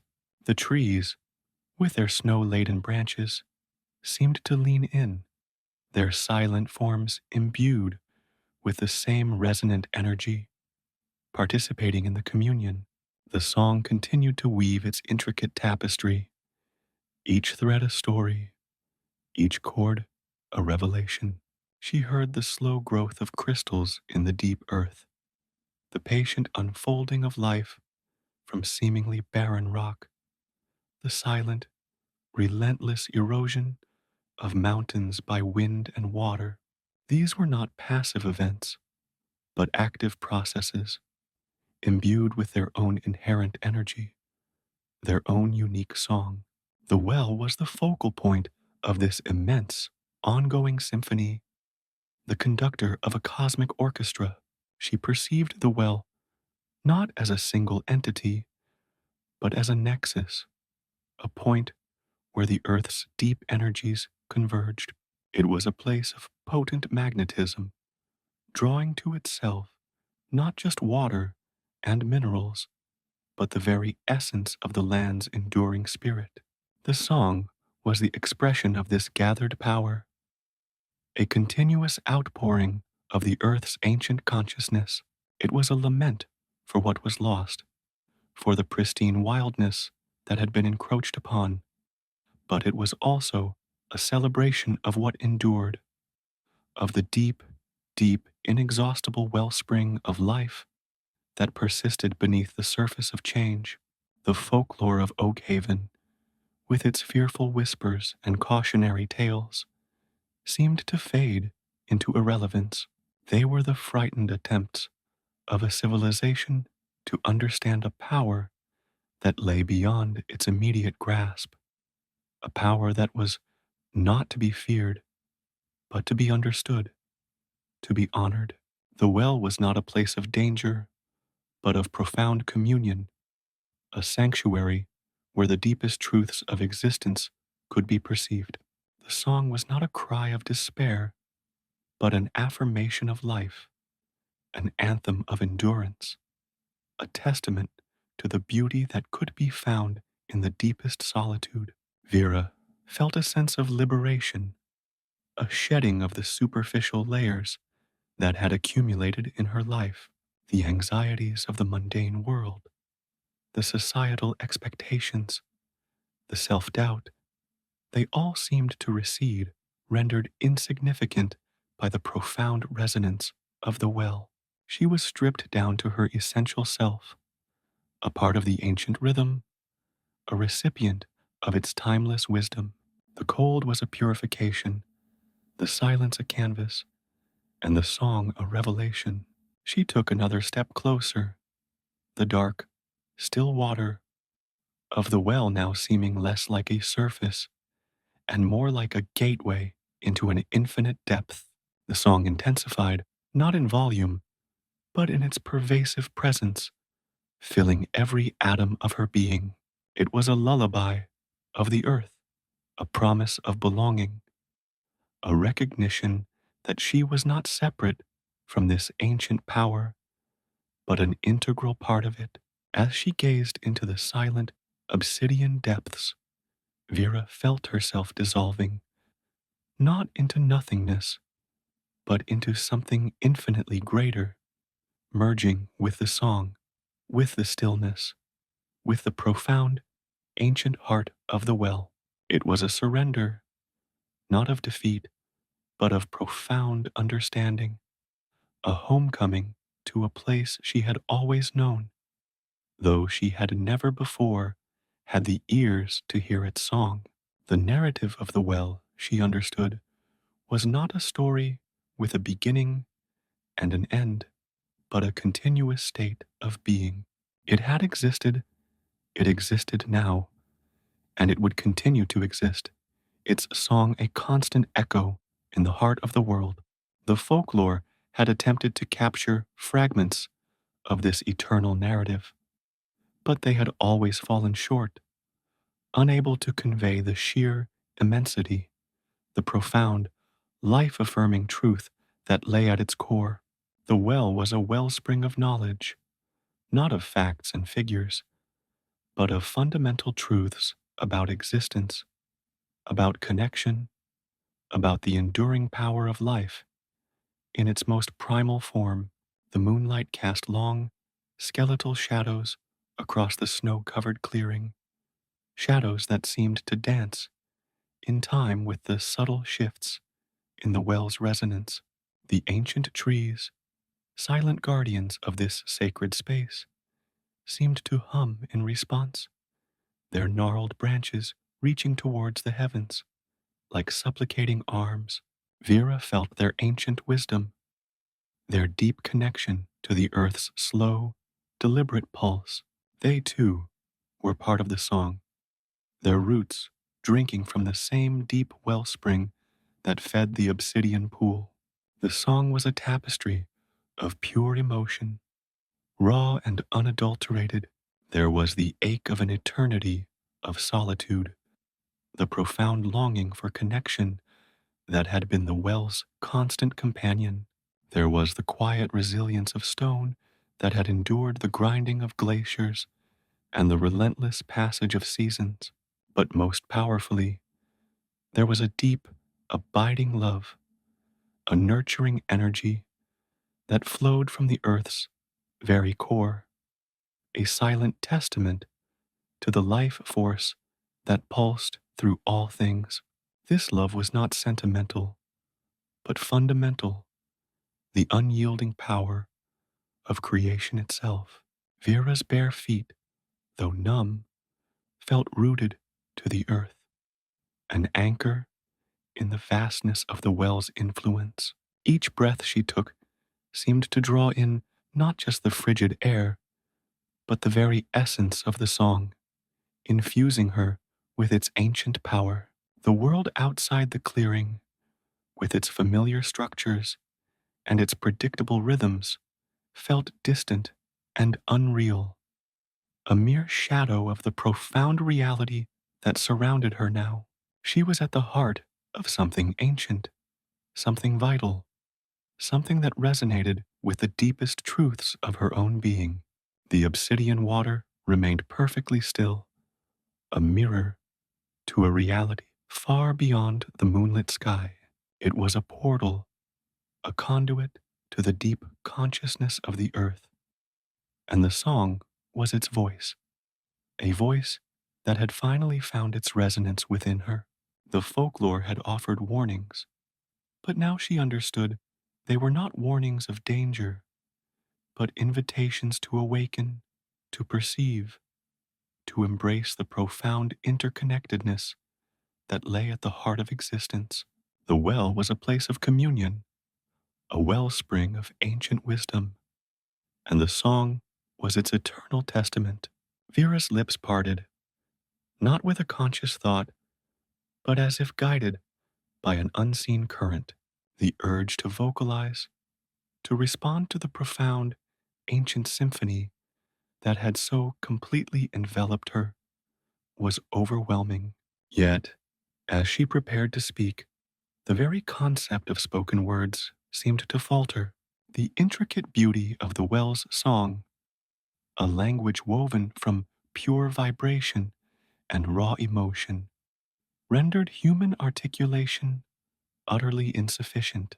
Words, with their inherent limitations, their need for definition and explanation, felt like clumsy, earthbound tools attempting to capture the boundless expanse of the celestial.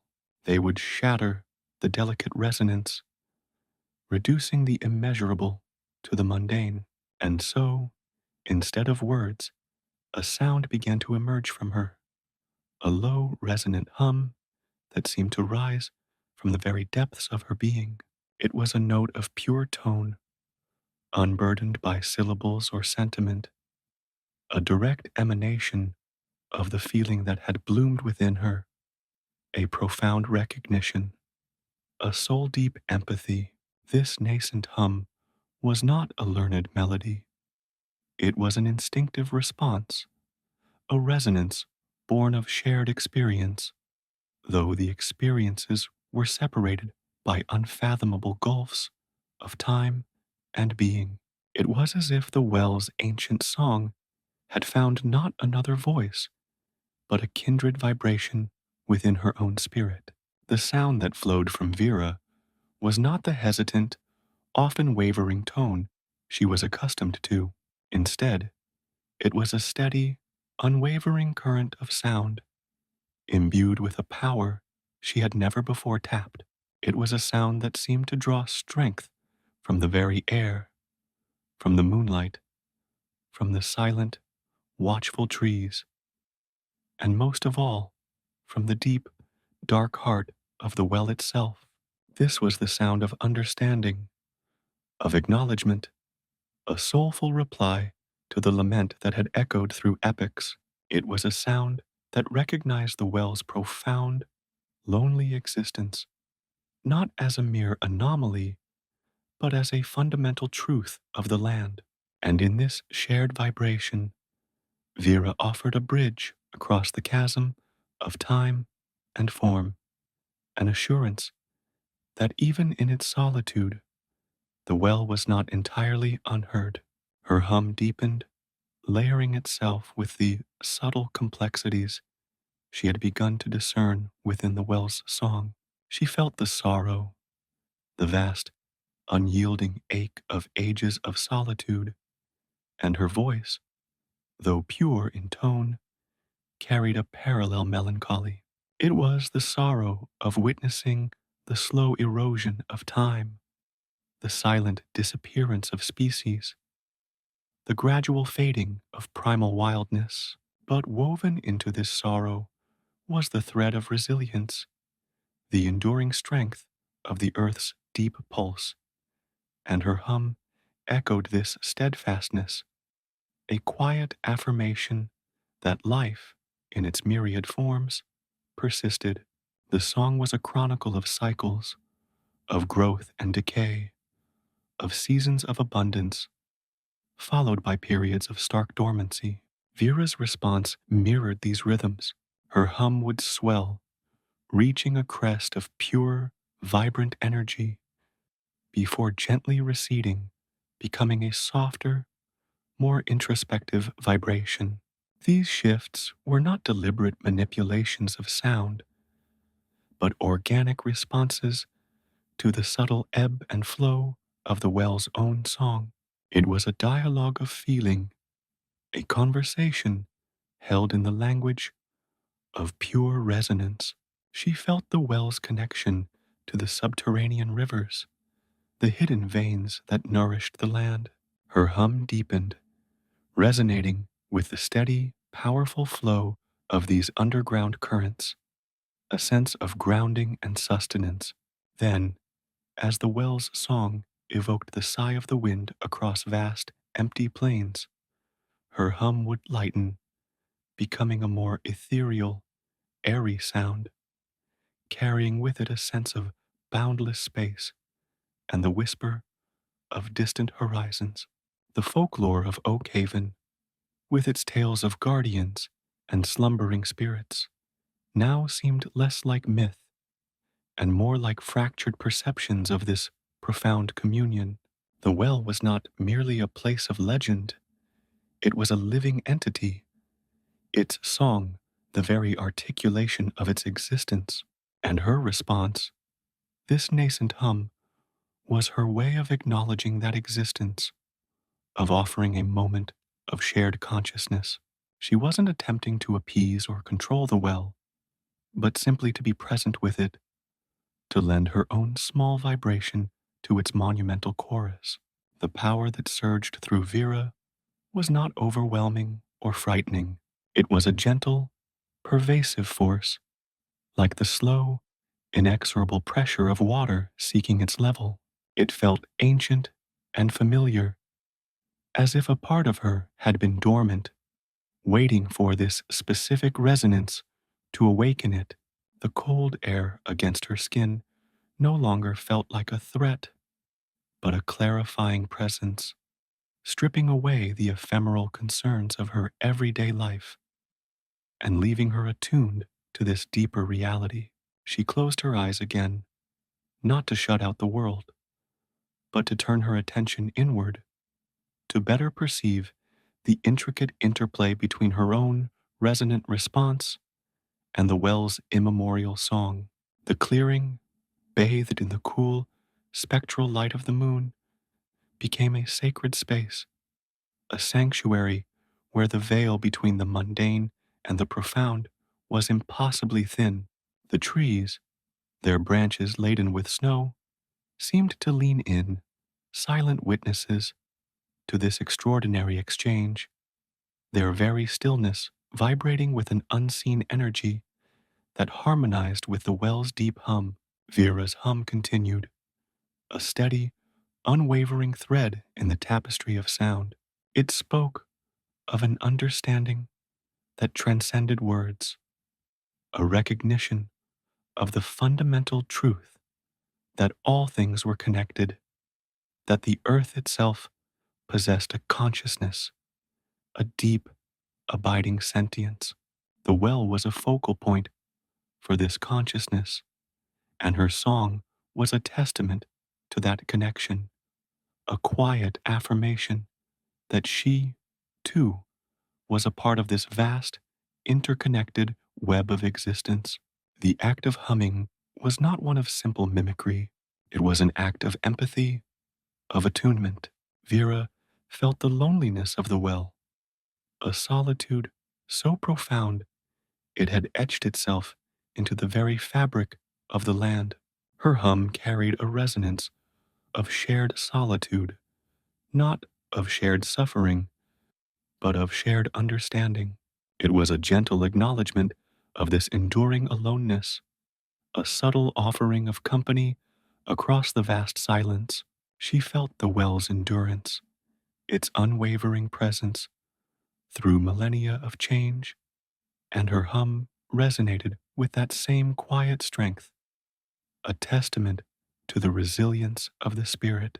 The song of the well was not a passive reflection of the world, but an active participant in its ongoing creation. It spoke of the slow, deliberate processes of geological formation, the patient unfolding of life from primordial matter, the relentless erosion that shaped the Earth's surface. Vera's hum responded to these processes, her voice deepening to mimic the slow grinding of glaciers, then lightening to capture the ephemeral whisper of wind. It was a sonic reenactment, a deeply felt participation in the Earth's own unfolding narrative. She felt a shift within herself, a subtle reordering of her internal landscape. The anxieties that had often plagued her, the self-doubt that had been a constant companion, began to recede, dwarfed by the immensity of the well's resonant presence. She was not an observer, drawn by curiosity, but a participant, woven into the very fabric of the scene. The well's song had found an echo, not in another voice, but in the deepest chambers of her own soul. It was as if a dormant faculty had been awakened, a capacity to perceive the fundamental harmonies of existence that had always been there, waiting to be revealed. The folklore of Oakhaven, with its warnings of forbidden places and ancient curses, now seemed like the frightened attempts of a civilization to understand a power that lay beyond its immediate grasp. The well was not a place of danger, but of profound communion, a sanctuary where the deepest truths of existence could be perceived. The song was not a cry of despair, but an anthem of endurance, a testament to the enduring beauty that could be found even in the deepest solitude. Vera's hum was her understanding of this truth, her quiet rebellion against the fear that had long shrouded this sacred place. Her hum grew stronger, more confident. It was no longer a tentative offering, but a declaration of belonging. She was not an intruder, but a kindred spirit, drawn to the well by an ancient, undeniable connection. The moonlight seemed to shimmer and intensify around her, as if in acknowledgement of her resonance. The trees, silent guardians of this ancient place, seemed to hum in solidarity, their gnarled branches reaching towards the heavens like supplicating arms, each one a vessel of the earth's deep, slow pulse. Vera's bare feet, though numb from the cold, felt firmly rooted to the earth, an anchor in the vastness of the well's influence. Each breath she took seemed to draw in not just the frigid air, but the very essence of the song, infusing her with its ancient power. The world outside the clearing, with its familiar structures and its predictable rhythms, felt distant and unreal, a mere shadow of the profound reality that surrounded her now. She was at the heart of something ancient, something vital, something that resonated with the deepest truths of her own being. The obsidian water remained perfectly still, a mirror to a reality far beyond the moonlit sky. It was a portal, a conduit to the deep consciousness of the earth, and the song was its voice, a voice that had finally found its resonance within her. The folklore had offered warnings, but now she understood they were not warnings of danger, but invitations to awaken, to perceive, to embrace the profound interconnectedness that lay at the heart of existence. The well was a place of communion, a wellspring of ancient wisdom, and the song was its eternal testament. As she hummed, Vera felt the ancient well respond. It was not a change in the sound itself, but a subtle amplification, a deepening of its resonance that seemed to ripple outwards, enfolding her in its ancient embrace. It was as if the well recognized her response, not as a mere echo, but as a genuine exchange, a moment of shared sentience. The sorrow was still there, the lament for the passage of time and the erosion of the wild, but now it was tempered by a gentle, pervasive love, a fundamental creative force that flowed from the earth's very core. This was the wellspring, not just of water, but of being itself. Her hum continued, a steady, unwavering presence in the hushed clearing. It was a sound of acceptance, of belonging, a quiet acknowledgement that she was not separate from this ancient power, but an integral part of it. The well's song was a lullaby of the earth, a promise of connection, and in her own hum, Vera was offering her own verse to that timeless melody. It was a surrender, not of defeat, but of profound understanding, a homecoming to a place she had always known, though she had never before had the ears to hear its song. The folklore had attempted to capture fragments of this eternal narrative, but they had always fallen short, unable to convey the sheer immensity, the profound, life affirming truth that lay at its core. The well was a wellspring of knowledge, not of facts and figures, but of fundamental truths about existence, about connection, about the enduring power of life in its most primal form.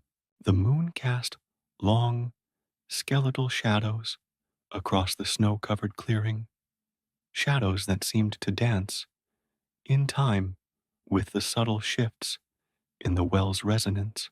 The ancient trees, silent guardians of this sacred space, seemed to hum in response, their gnarled branches reaching towards the heavens like supplicating arms. Vera felt their ancient wisdom, their deep connection to the earth's slow, deliberate pulse. They too were part of the song, their roots drinking from the same deep wellspring that fed the obsidian pool. The song was a tapestry of pure emotion, raw and unadulterated. There was the ache of an eternity of solitude, the profound longing for connection that had been the well's constant companion. There was the quiet resilience of stone that had endured the grinding of glaciers and the relentless passage of seasons. But most powerfully, there was a deep, abiding love, a nurturing energy that flowed from the earth's very core, a silent testament to the life force that pulsed through all things. This love was not sentimental, but fundamental, the unyielding power of creation itself. Vera's bare feet, though numb, felt rooted to the earth, an anchor in the vastness of the well's influence. Each breath she took seemed to draw in not just the frigid air, but the very essence of the song, infusing her with its ancient power. The world outside the clearing, with its familiar structures and its predictable rhythms, felt distant and unreal, a mere shadow of the profound reality that surrounded her now. She was at the heart of something ancient, something vital, something that resonated with the deepest truths of her own being. The obsidian water remained perfectly still, a mirror to a reality far beyond the moonlit sky. It was a portal, a conduit to the deep consciousness of the earth, and the song was its voice, a voice that had finally found its resonance within her. The folklore had offered warnings, but now she understood they were not warnings of danger, but invitations to awaken, to perceive, to embrace the profound interconnectedness that lay at the heart of existence. The well was a place of communion, a wellspring of ancient wisdom, and the song was its eternal testament. The deep, resonant hum that emanated from Vera's very core seemed to find an unexpected echo. It was as if the well, which had previously sung its ancient, solitary lament, now perceived not just a listener, but a fellow traveler in the vast expanse of existence. The mournful undertones, the deep, abiding sorrow that had woven through its timeless song, began to soften, not to disappear, but to integrate into a more complex, nuanced tapestry of sound. Vera felt it in the very vibrations that coursed through the earth beneath her bare feet, a subtle shift in the frequency, a broadening of the harmonic spectrum. The solitary lament was transforming, finding a new melody born from the unexpected resonance it had struck within her. It was as if the well itself had found a voice, not a voice of spoken words, but a voice that could truly respond to the burgeoning harmony she offered. As Vera continued to pour her own soul into the sonic exchange, a palpable change began to suffuse the clearing.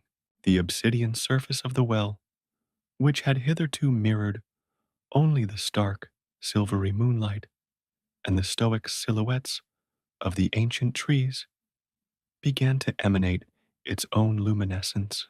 It wasn't a harsh, artificial glare, but a warm, golden light that pulsed with a gentle, insistent rhythm. This light, soft and inviting, seemed to bloom from the very heart of the water, spreading outwards like ripples on a pond. Though no physical disturbance broke the surface, it painted the surrounding snow with ethereal patterns, shifting and swirling in time with the intertwined melodies. The light was not merely visual, it carried a palpable warmth, a comforting emanation that seemed to penetrate the chill of the night air and settle deep within Vera's bones.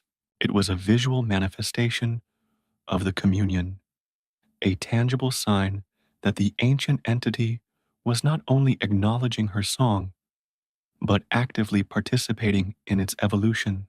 The air itself became a conduit for this burgeoning symphony. What had begun as a solo performance, a single voice reaching out into the darkness, was now a burgeoning chorus.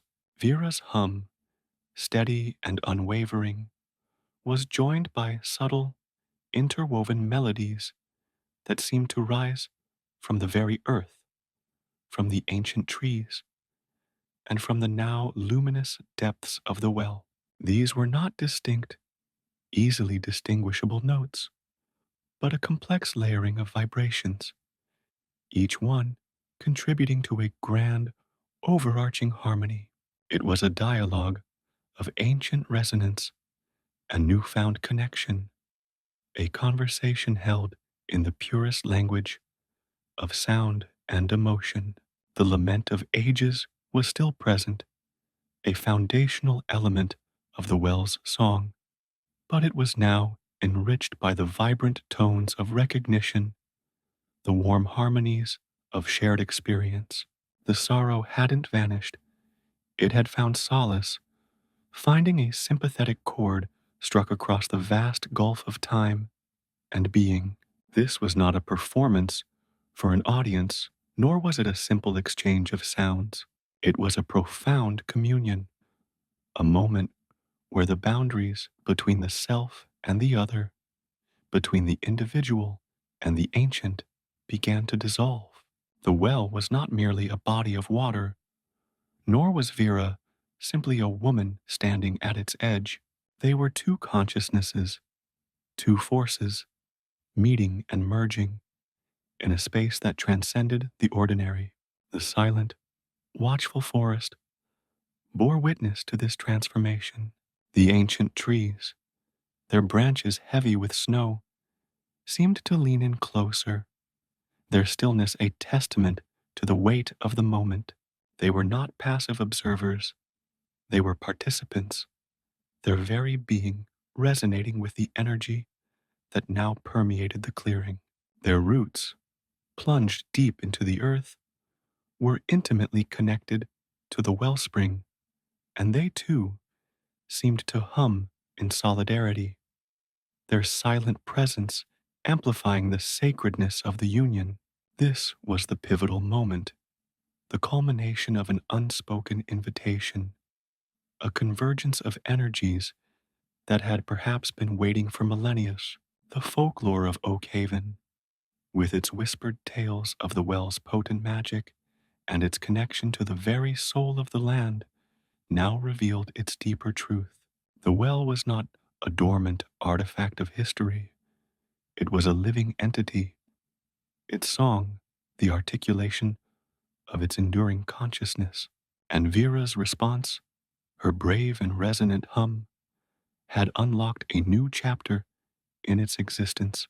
The well's song had found its counterpart, not in another ancient being, but in the soul of a human who had dared to listen, to feel, and to reply with a truth as deep and as resonant as its own. The light pulsed again, a wave of pure, golden energy that washed over Vera, imbuing her with a sense of profound belonging. It was a recognition, a blessing, a silent affirmation that she was not an anomaly, but a vital part of the land's intricate, interconnected web of life. The subtle dissonance that had previously hinted at the well's profound loneliness was now seamlessly integrated into a melody of wholeness. The individual notes of sorrow, of endurance, of memory were no longer stark and isolated, but woven together into a rich and complex harmony that spoke of acceptance, of connection, and of a deep, abiding love that transcended all boundaries. As the song deepened, so too did Vera's understanding.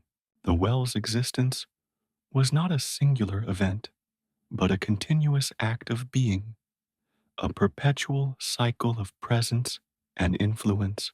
Its song was the chronicle of this existence, a narrative etched into the very essence of the land. And in her response, Vera was not merely acknowledging this narrative, she was contributing to it, adding her own verse to its timeless poem.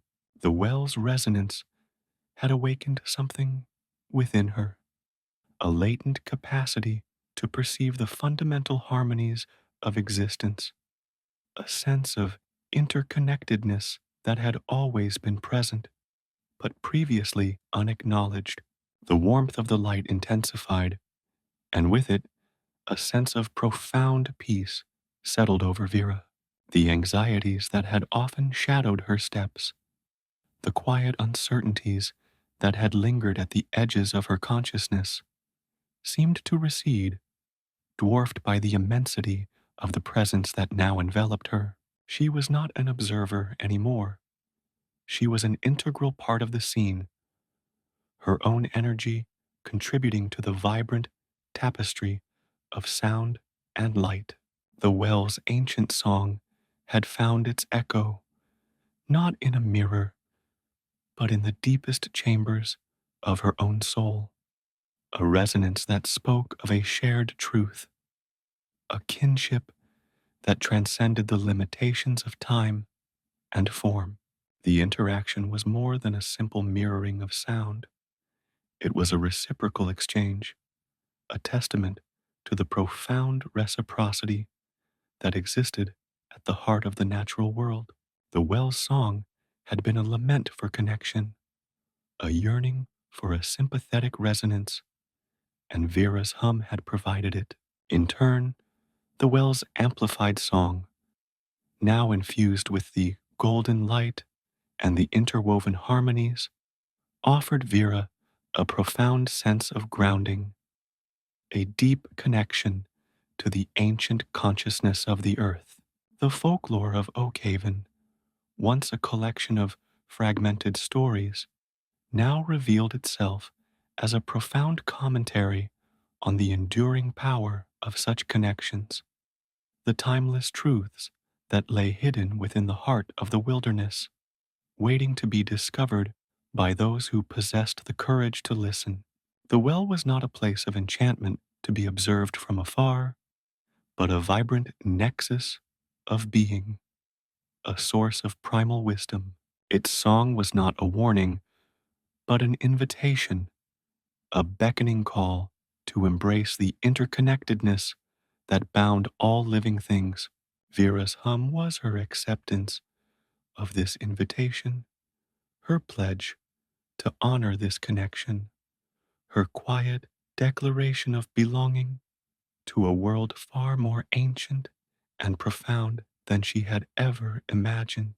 The clearing, bathed in the pulsating golden light, had become a sanctuary, a sacred space where the veil between the material and the mystical was impossibly thin, a place where the deepest truths of existence could be not only perceived, but felt and lived.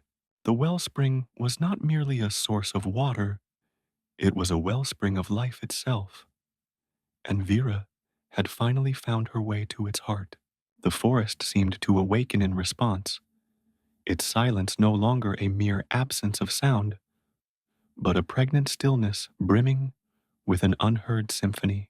The snow-laden branches of the ancient trees, which had stood as stoic witnesses, now seemed to sway with an invisible rhythm, their forms etched in the pulsating golden light. Their roots, inextricably bound to the well's source, vibrated with the same ancient energy that flowed through Vera.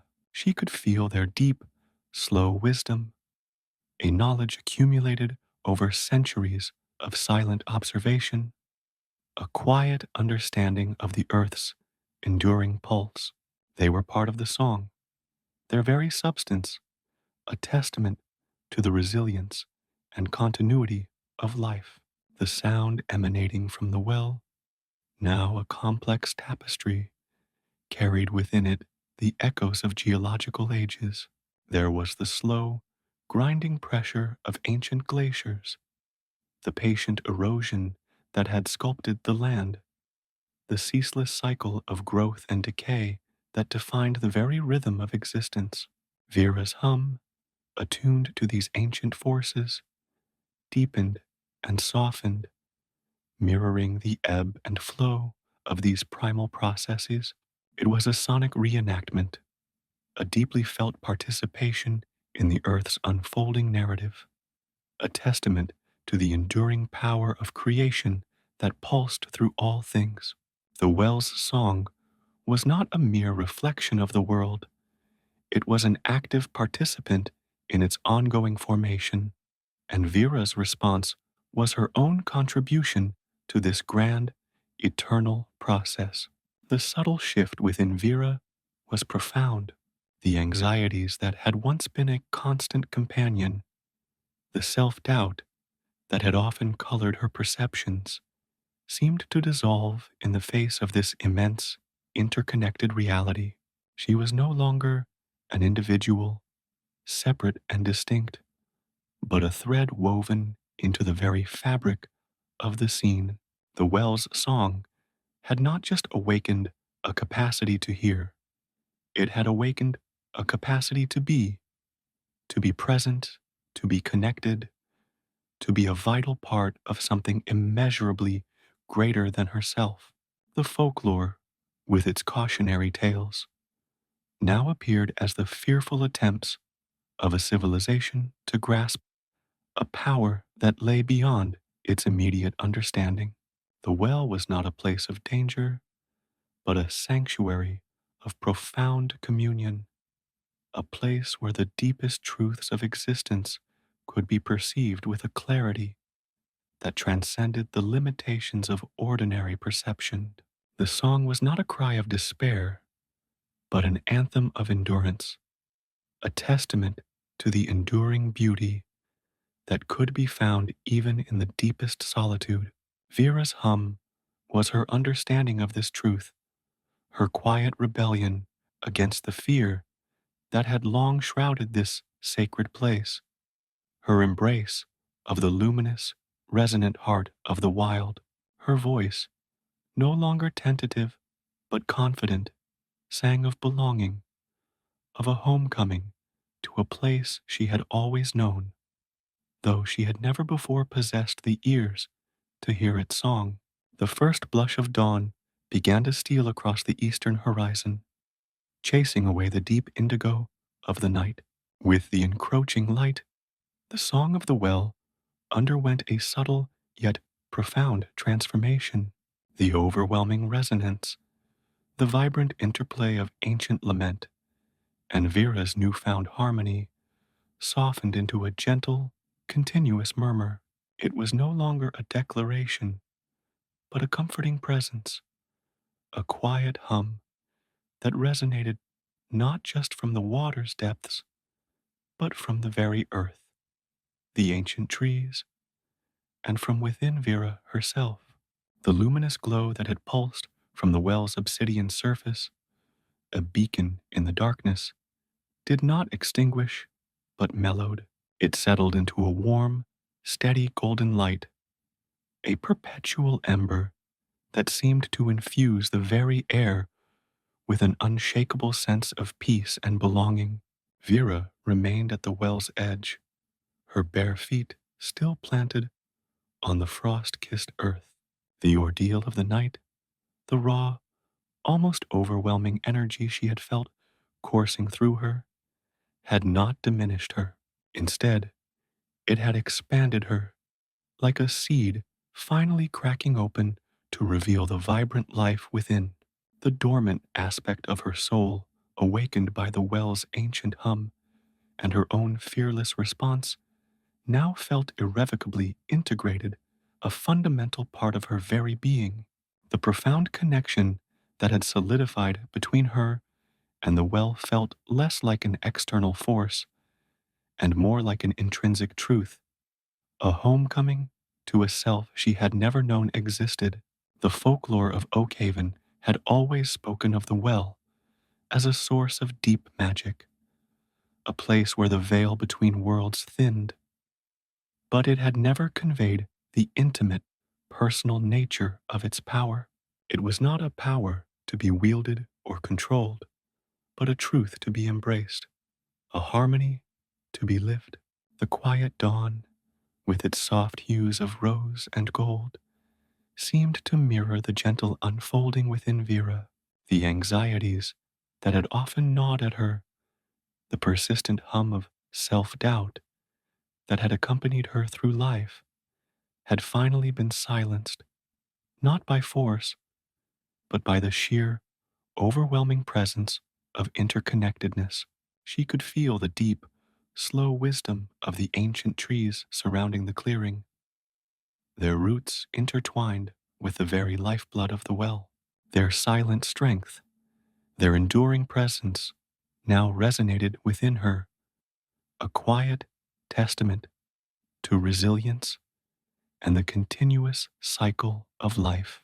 The earth beneath her feet felt solid, dependable, a grounding force that anchored her to this awakened reality. The well's murmur was no longer just a sound, it was the pulse of the land, and she was now attuned to its rhythm. This integration was not a passive absorption, but an active participation. Vera found herself instinctively humming again, a soft, low tone that blended seamlessly with the well's own enduring song. It was not a conscious effort, but an organic expression, a testament to the deep communion she had forged. Her voice, once hesitant, now carried a newfound confidence, a quiet strength born from the certainty of belonging. The folklore of the region, she realized, often framed such encounters as a trial, a dangerous communion with ancient forces. But what she had experienced was not a battle, but a welcome, an embrace. The well had not tested her strength, it had recognized her spirit, and in doing so had revealed a truth about herself that transcended any preconceived notions of what she was capable of. The light emanating from the well, now a gentle radiance, seemed to caress the dew-kissed leaves of the surrounding flora. The snow, still clinging to the branches of the ancient oaks, shimmered with an ethereal glow, transforming the clearing into a sacred space, bathed in a light that felt both ancient and eternally new. Vera could perceive the subtle shifts in the light, the way it danced and swirled in patterns that seemed to communicate a silent language, a narrative woven from the very essence of the land. It was a language of growth, of endurance, of the quiet power that resided in stillness. Her own hum deepened, mirroring these subtle visual cues, her understanding expanding beyond the realm of sound and into a more holistic perception of the world around her. She felt the subtle vibrations of the earth resonating with her own heartbeat, a profound synchronicity that spoke of a unity far deeper than she had ever imagined. The well, no longer a mere geological feature, was revealed as a nexus of primal energy, a conduit for the very life force that flowed through every living thing. Its song, a chronicle of ages, was now her song, a narrative of her own awakening, her own integration into the grand tapestry of existence. The folklore had hinted at such a connection, speaking of those who were of the land, but Vera had never understood the true depth of that phrase until this dawn. It was not about lineage or birthright, but about a spiritual and energetic resonance, a willingness to listen and to respond with an open heart. The softening of the well's song was not a sign of waning power, but of a deeper harmony achieved. It was as if the initial intensity of the communion had served its purpose, breaking through the barriers of isolation and establishing a connection. Now, a more sustainable, intimate exchange could take place. The murmur was the steady breath of the earth, a constant reassurance that she was not alone, that she was part of something immeasurably vast and enduring. The golden light was its steady gaze, a gentle acknowledgement of her presence, a silent blessing upon her awakened soul. The folklore of Oakhaven, with its rich tapestry of stories, had always been a reflection of the land's deep spirit, and now Vera was no longer just a reader of those stories, but a living participant, her own presence adding a new verse to its timeless poem. The quietude of the dawn was punctuated only by the soft chirping of early birds and the distant sigh of the wind through the ancient boughs.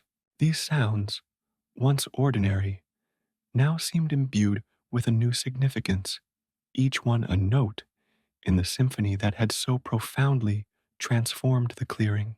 Vera felt a deep sense of gratitude, a quiet reverence for the forces that had converged here, for the ancient consciousness that had responded to her own. The journey to this place, the uncertainties that had shadowed her path, all seemed to fade into insignificance in the face of this profound, undeniable truth of connection. She was not seeking power or revelation in a grand external sense. She had found it within herself, mirrored and amplified by the ancient heart of the land. The integration of the well's energy into her being was not a transformation that altered her physical form, but one that reshaped her very essence. It was as if a subtle layer of discord that had always been present within her had been smoothed away, replaced by a deep, resonant harmony. The wildness that the folklore often spoke of, the untamed spirit of the land, was not something to be feared or conquered, but something to be embraced, something that resonated with a similar wildness within her own soul. She understood now that the well's song was not a cry of loneliness, but an expression of enduring life, a testament to the power of connection that could even overcome the vast expanse of time and isolation. As the sun finally broke over the distant peaks, its golden rays mingled with the softer luminescence of the well, bathing the clearing in a light that felt like pure benediction. Vera closed her eyes for a moment, absorbing the warmth, the peace, the profound sense of belonging. The experience was not a dream, nor a fleeting vision. It was a new reality, a fundamental shift in her perception of herself and her place in the world. The folklore of Oakhaven, which had once seemed like distant myths, now pulsed with a vibrant, living truth, a truth she carried within her own awakened heart. The dawn had not just broken over the land, it had broken within her, unveiling a new harmony that promised to resonate through all her days. The murmur of the well was now the echo of her own soul, a testament to the power of listening, of responding, and of finding one's true voice in the grand chorus of existence. The melody of the well, that ancient lament interwoven with Vera's own nascent song, was no longer an external phenomenon to be observed. It had been absorbed, internalized, and had taken root within her very being. It pulsed in her veins, a constant, gentle hum that resonated with the rhythm of her own heartbeat. This was not a recalled tune, nor a faded echo, but a living resonance, a vibrant current that informed her thoughts, guided her emotions, and colored her perception of the world. The anxieties that had long plagued Oakhaven, the shadows of fear that had clung to its inhabitants like a persistent mist, now seemed distant, almost irrelevant. Vera understood, with a certainty that settled deep within her bones, that the well's song was not a curse, as whispered in the hushed tones of old wives' tales, but a legacy. It was the powerful, inherent music of the earth itself, a profound vibration that had finally found a receptive soul, a conduit through which to express its timeless wisdom. This internal harmony offered a profound sense of belonging, a connection to something far greater and more enduring than the ephemeral concerns of her village life. She found herself moving through the awakening world with a new grace, her steps lighter, her gaze clearer.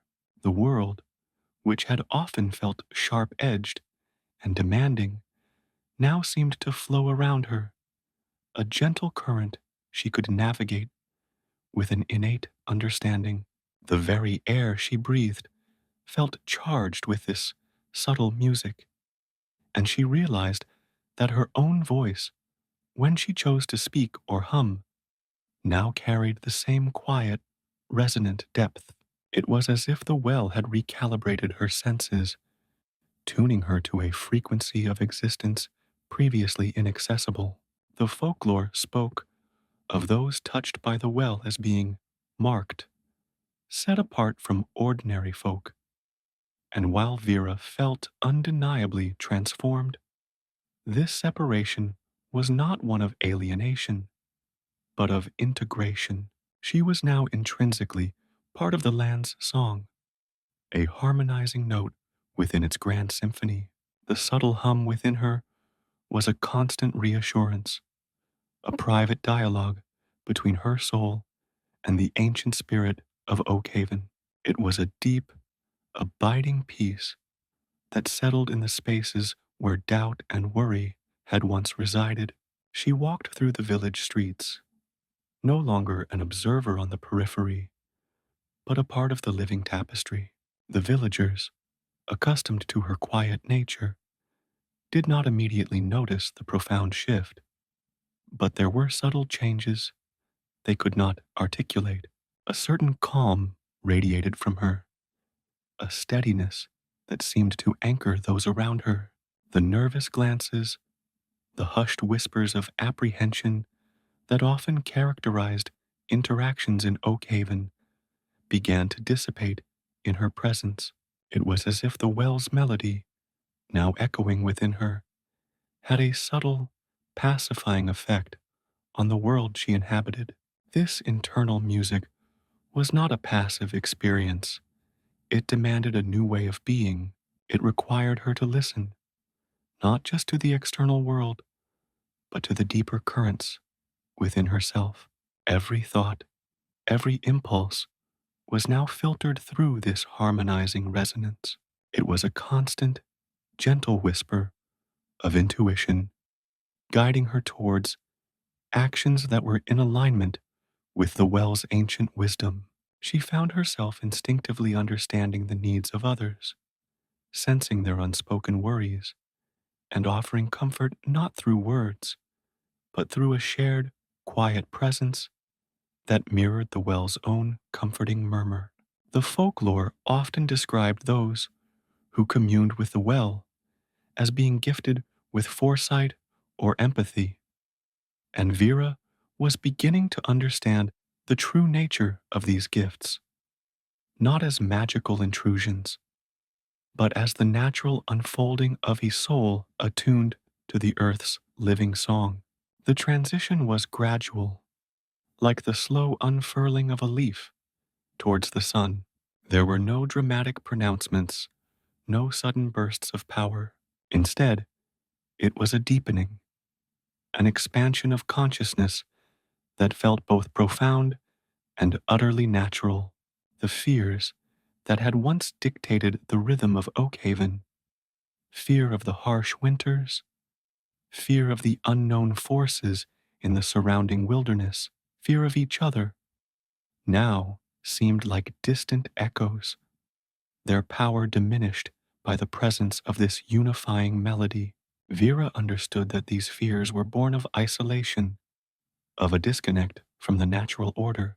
The well's song, in its essence, was a declaration of interconnectedness, a testament to the fact that no living thing was truly alone. She began to spend more time in the wilder places surrounding Oakhaven, places that had previously been associated with danger and mystery. Now, however, she felt an undeniable kinship with them. The rustling of leaves was not a prelude to an unseen threat, but a conversational murmur. The calls of birds were not random sounds, but verses in a language she was beginning to understand. The ancient trees, their roots anchored deep in the earth, seemed to hum in resonance with the melody within her. She could feel the slow, patient pulse of the seasons, the rise and fall of life, and she recognized her own place within this grand, cyclical dance. The folklore spoke of spirits inhabiting these woods, of ancient guardians, and while Vera didn't perceive them as distinct entities, she felt a profound sense of shared presence, a collective consciousness that flowed through the very fabric of the land. This internal harmony also brought a new understanding of her own capabilities. The self-doubt that had been a constant companion seemed to have been washed away by the well's luminous waters. She discovered a resilience she had never known, a quiet strength that allowed her to face challenges not with apprehension, but with a calm resolve. Her actions were guided by an inner compass, attuned to the well's enduring song. When faced with a difficult decision, she would simply pause, listen to the gentle hum within her, and the right path would reveal itself. It was not a matter of intellectual deduction, but of intuitive knowing, a deep trust in the wisdom that had now become an intrinsic part of her. The folklore of Oakhaven was replete with tales of transformation, of individuals who had been changed by encounters with the supernatural. Some spoke of curses that warped the body, others of blessings that granted extraordinary abilities. Vera's transformation, however, felt different. It was not an imposition of external power, but an unveiling of an inherent truth. The well had not given her something she lacked. It had awakened something that had always been within her, dormant and unrecognized. The wildness that the folklore often spoke of, the untamed spirit of the land, was not something to be feared or conquered, but something to be embraced, something that resonated with a similar wildness within her own soul. She understood now that the well's song was not a cry of loneliness, but an expression of enduring life, a testament to the power of connection that could even overcome the vast expanse of time and isolation. The integration of the well's song into her being meant that she was now perpetually connected to the pulse of the earth. She could feel the subtle shifts in the weather, the coming of rain before the clouds gathered, the approach of frost before the first chill touched the air. This was not a conscious effort, but a deep, somatic knowing, a direct line of communication between her inner self and the natural world. It was a profound intimacy, a sense of being woven into the very fabric of existence. The folklore often described such attunement as a mystical gift, but for Vera, it was simply the natural state of being when one allowed oneself to be truly receptive. She found that her presence could also have a subtle, calming effect on the animals. Birds would alight on her shoulders, their tiny hearts beating a rapid rhythm against her skin. Deer, normally skittish and wary, would graze peacefully nearby, their large eyes meeting hers with a quiet trust.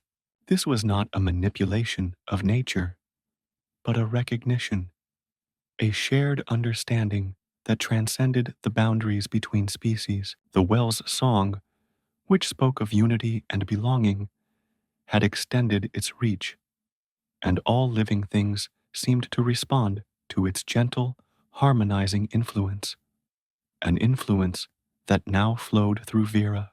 The melody within her was a constant reminder of her connection to the past and her responsibility to the future.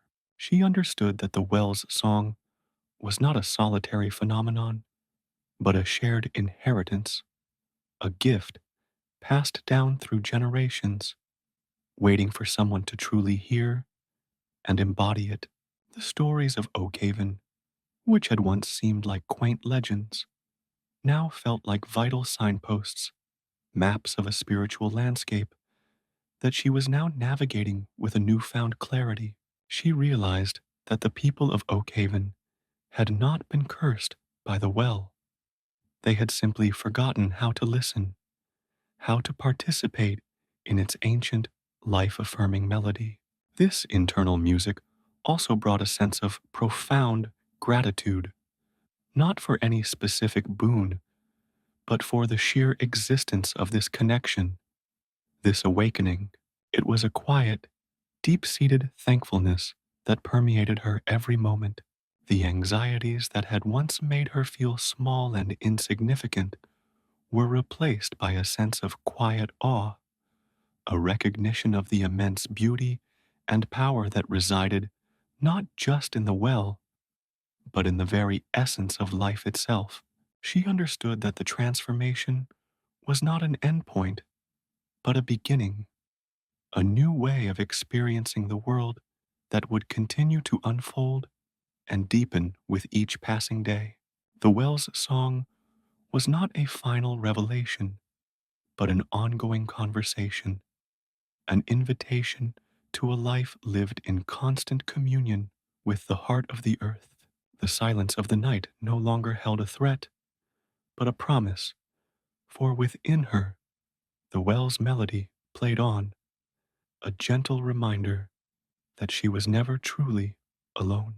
The first rays of dawn, slicing through the lingering mist that clung to the valley, found Vera standing on the outskirts of Oakhaven. The village lay spread before her like a familiar quilt, each thread, each patch, known to her intimately. Yet, as the sun's warmth began to chase away the night's chill, Oakhaven no longer felt like a place she merely inhabited, but a living entity with which she was now profoundly connected. The houses, their thatched roofs still damp with dew, seemed to breathe a collective sigh of awakening. The pathways, worn smooth by generations of footsteps, whispered tales of lives lived, of laughter and sorrow, and now of a new song that was beginning to resonate within her. Her return was not marked by fanfare or the anxious queries she might have once expected, but by a quiet, internal certainty. The solitude of her vigil by the well had not been an escape, but a profound immersion, a recalibration of her senses that had prepared her for this very moment. As she walked, the familiar faces that began to emerge from doorways registered with a newfound clarity. The lines etched by worry and hardship around their eyes, the subtle tension in their shoulders. These were no longer simply observations of her neighbors, but nuances in a broader, more intricate tapestry of shared existence. She saw not just the weariness, but the resilience, not just the apprehension, but the hope, however faint, that flickered beneath the surface. The well's song, a constant, gentle thrumming within her, acted as a bridge, connecting her own inner landscape to the subtle energies of the village. It was a melody of belonging, a quiet assurance that she was not merely returning to Oakhaven, but returning as a part of Oakhaven in a way she had never understood before.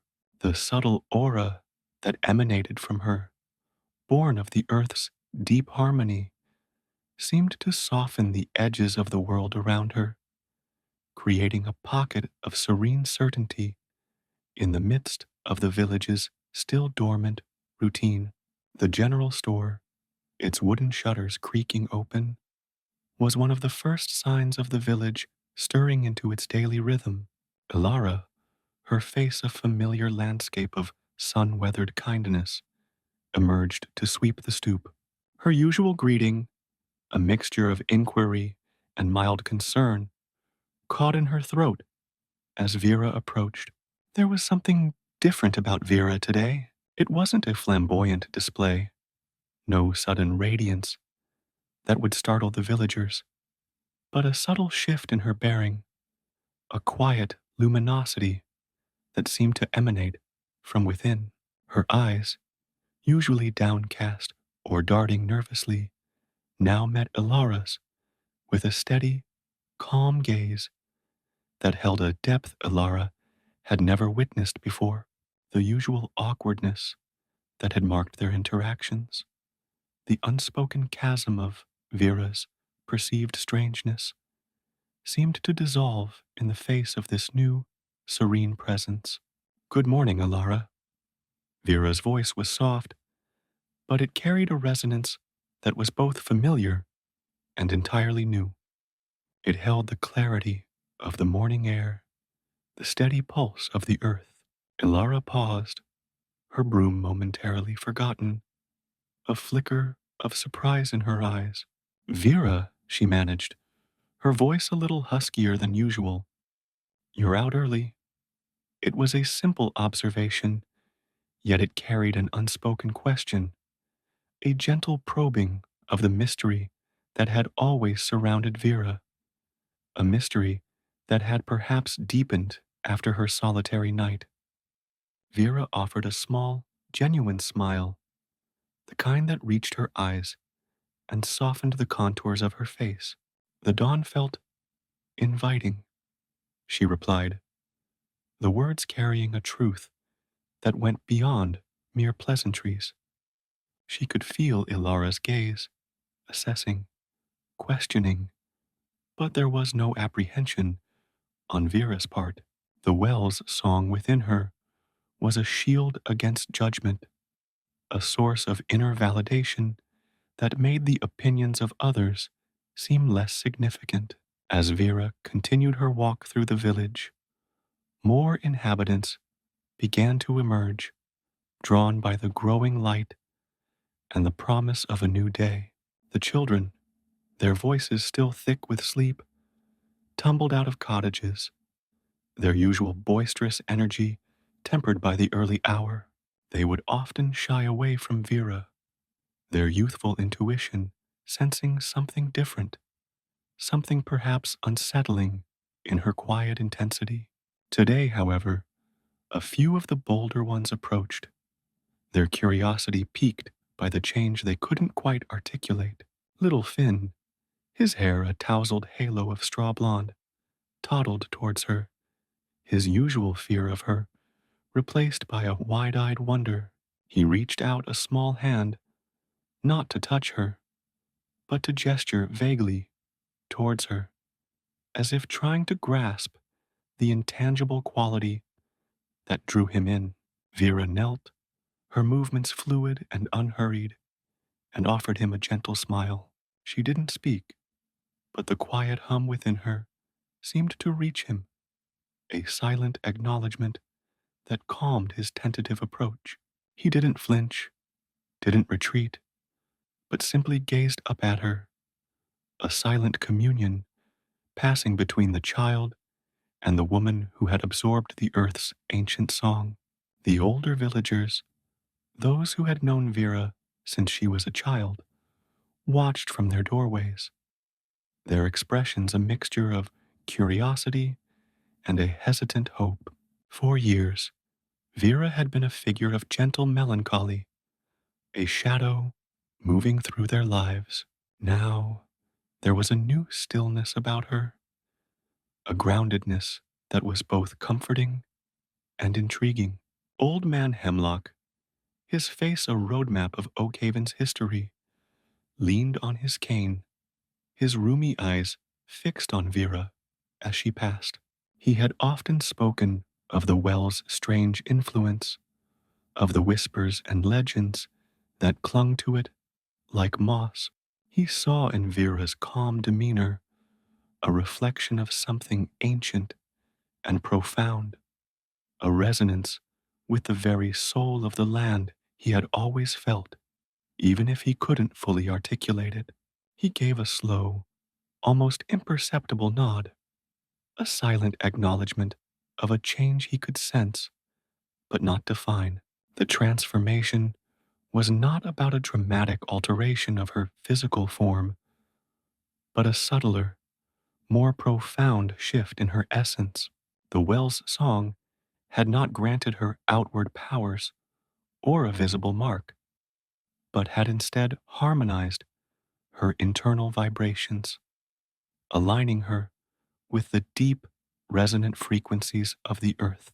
This internal symphony translated into a palpable aura of peace, a quiet magnetism that drew others in, not through force or persuasion, but through a shared sense of harmony, where before she had felt a constant undercurrent of anxiety, a feeling of being out of sync with the world. There was now a deep, abiding calm. The worries that had once gnawed at her, the fear of scarcity, the anxieties about the village's future, the pervasive sense of isolation, seemed to have been transmuted into a quiet understanding, a trust in the unfolding of life's natural rhythms. She found herself noticing the small details of the village with a heightened awareness, the intricate patterns of lichen on the stone walls, the way sunlight dappled through the leaves of the ancient oak by the village green, the almost imperceptible scent of damp earth and wild thyme that perfumed the morning air. These were no longer just background elements, but vibrant components of a living whole. Her senses, sharpened and attuned by the well's song, perceived the interconnectedness of all things. The village was not a collection of separate dwellings and individuals, but a single, breathing organism, and she was an integral part of its lifeblood. This understanding brought with it a profound sense of responsibility, not as a burden, but as a natural extension of her newfound belonging. The well's song, though internalized, was not a silent melody. It manifested in subtle ways, influencing her thoughts, guiding her actions, and shaping her interactions with the world. When she encountered a villager wrestling with a problem, a quiet understanding would bloom within her, an intuitive sense of what words, or even what silence, would offer the most comfort. It was not a form of clairvoyance, but a deep empathy born of shared resonance. She found herself offering a comforting hand, a steady gaze, a few quiet words that seemed to strike at the heart of a person's unspoken distress. These moments were not driven by a desire for recognition, but by an innate impulse to share the harmony that now flowed through her. The transformation was a subtle alchemy, turning the dross of anxiety into the gold of inner peace. The villagers, accustomed to her quiet presence, did not immediately grasp the depth of the change. They noticed a new serenity in her eyes, a steadiness in her step, a certain calm that seemed to radiate from her. But these were easily attributed to a good night's sleep or a momentary reprieve from her usual introspection. Yet, as the day progressed and as they continued to encounter her, subtle ripple of acknowledgement began to spread. The hesitant glances turned into more open gazes. The hushed whispers of concern softened into murmurs of quiet curiosity. She made her way to the communal well, the one in the center of the village, a place that had always been a nexus of village life, a hub for gossip, for shared labor, and for the quiet anxieties that were exchanged along with buckets of water. Today, the well seemed to hold a different energy, a muted echo of the powerful song she carried within her. As she approached, a small group of women were gathered, their voices a low murmur as they discussed the dwindling supply of herbs from the northern meadows. Vera paused, listening not just to their words, but to the underlying currents of their worry.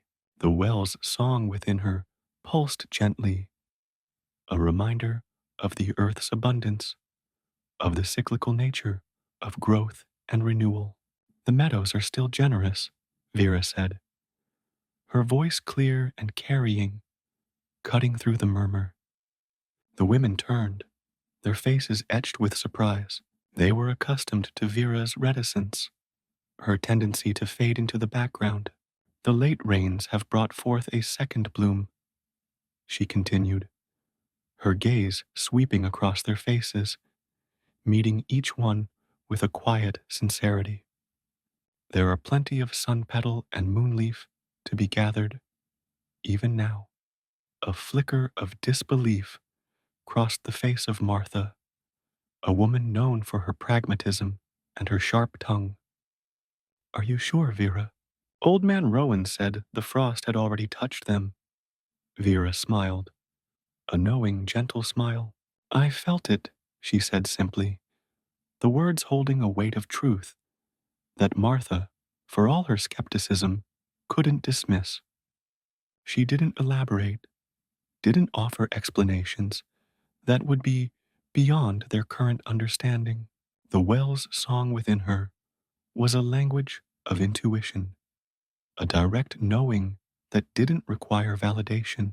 The women exchanged glances, a subtle shift occurring among them. Vera's pronouncement, delivered with such quiet certainty, carried a different weight than the usual village pronouncements. There was an authority in her calm, a conviction born of a deeper understanding. It was as if she had tapped into a source of knowledge that transcended mere observation. Martha, after a moment's hesitation, nodded slowly. Well, if you say so, Vera, perhaps we should take another look. The subtle shift in her tone, the slight yielding of her habitual doubt, was a testament to the quiet power Vera now wielded. It wasn't the power of command, but the power of resonance, the ability to harmonize with the very pulse of life. As Vera moved through the village, she encountered other moments where her transformed perception allowed her to offer silent comfort or gentle guidance. She saw young Thomas struggling with a broken cartwheel, his frustration evident in the tight set of his jaw. Instead of offering technical advice, Vera simply approached and laid a hand on his shoulder, her touch conveying a quiet strength and patience. Thomas looked up, startled, but then his shoulders relaxed, a small sigh escaping his lips. He didn't need a solution. He needed a moment of shared resilience, a reminder that he wasn't alone in his struggle. The well's song within Vera was a balm, a silent reassurance that soothed the rough edges of daily life. She saw old Mrs. Gable sitting by her window, her gaze fixed on the empty fields, a familiar melancholy clouding her features. Vera didn't stop to speak, but as she passed, she hummed a low, wordless melody, a fragment of the well's song that resonated with the earth's enduring promise. Mrs. Gable's head tilted slightly, her gaze shifting from the empty fields to the open sky, a faint flicker of remembrance, of hope, crossing her face. It was a fleeting moment, a subtle shift in the atmosphere, but for Vera, it was a testament to the pervasive, gentle influence of the harmony she now embodied. The village square, usually the scene of bustling activity, was still in the early stages of waking. A few farmers were leading their livestock, their movements unhurried, their faces still bearing the sleepiness of the night. Vera's presence among them was like a quiet anchor. The usual nervous energy that often permeated these early morning gatherings seemed to dissipate in her wake. The animals themselves seemed to sense the change. A dog that normally barked with territorial suspicion at any stranger paused, cocked its head, and then sat placidly, its tail giving a single, tentative wag. A flock of sparrows, usually quick to scatter at the slightest disturbance, pecked at the ground near her feet, their tiny heads occasionally bobbing towards her in a gesture of casual acceptance. Vera understood that this transformation was not about becoming someone entirely new, but about unveiling the truest, most deeply connected version of herself. The well's song was not an external gift bestowed upon her, but an awakening of an ancient, inherent truth that had always resided within the heart of Oakhaven and within her own soul. The folklore spoke of those touched by the well as being singers of the earth, and she finally understood what that meant. It meant listening to the deep, resonant frequencies of life and allowing that rhythm to guide her own being. Her return to Oakhaven was not a rediscovery of the familiar, but a reperception of it through the lens of a profound and beautiful awakening. The quiet confidence that settled within her was not born of pride, but of a deep, unshakable certainty. She was home, and she was, at last, truly awake. The transformation was not a destination, but a way of being, a continuous unfolding of the earth's magnificent song within her very soul, a song that now resonated with every breath she took.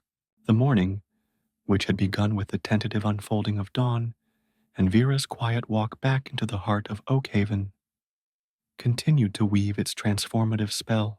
The initial encounters, the hesitant glances, and the unspoken questions began to coalesce into a new understanding amongst the villagers. They saw Vera not as the girl who had always carried an air of fragile unease, but as a woman imbued with a quiet luminosity, a gentle strength that was as palpable as the morning sun.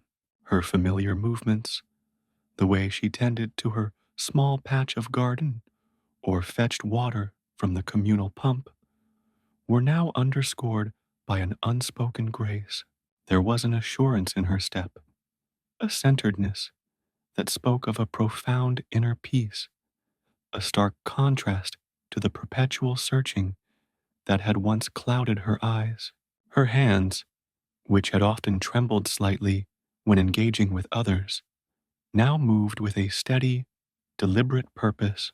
When she helped old Dilara at the general store, stacking loaves of bread or measuring out grains, there was a new efficiency, a quiet competence that made the task seem almost effortless.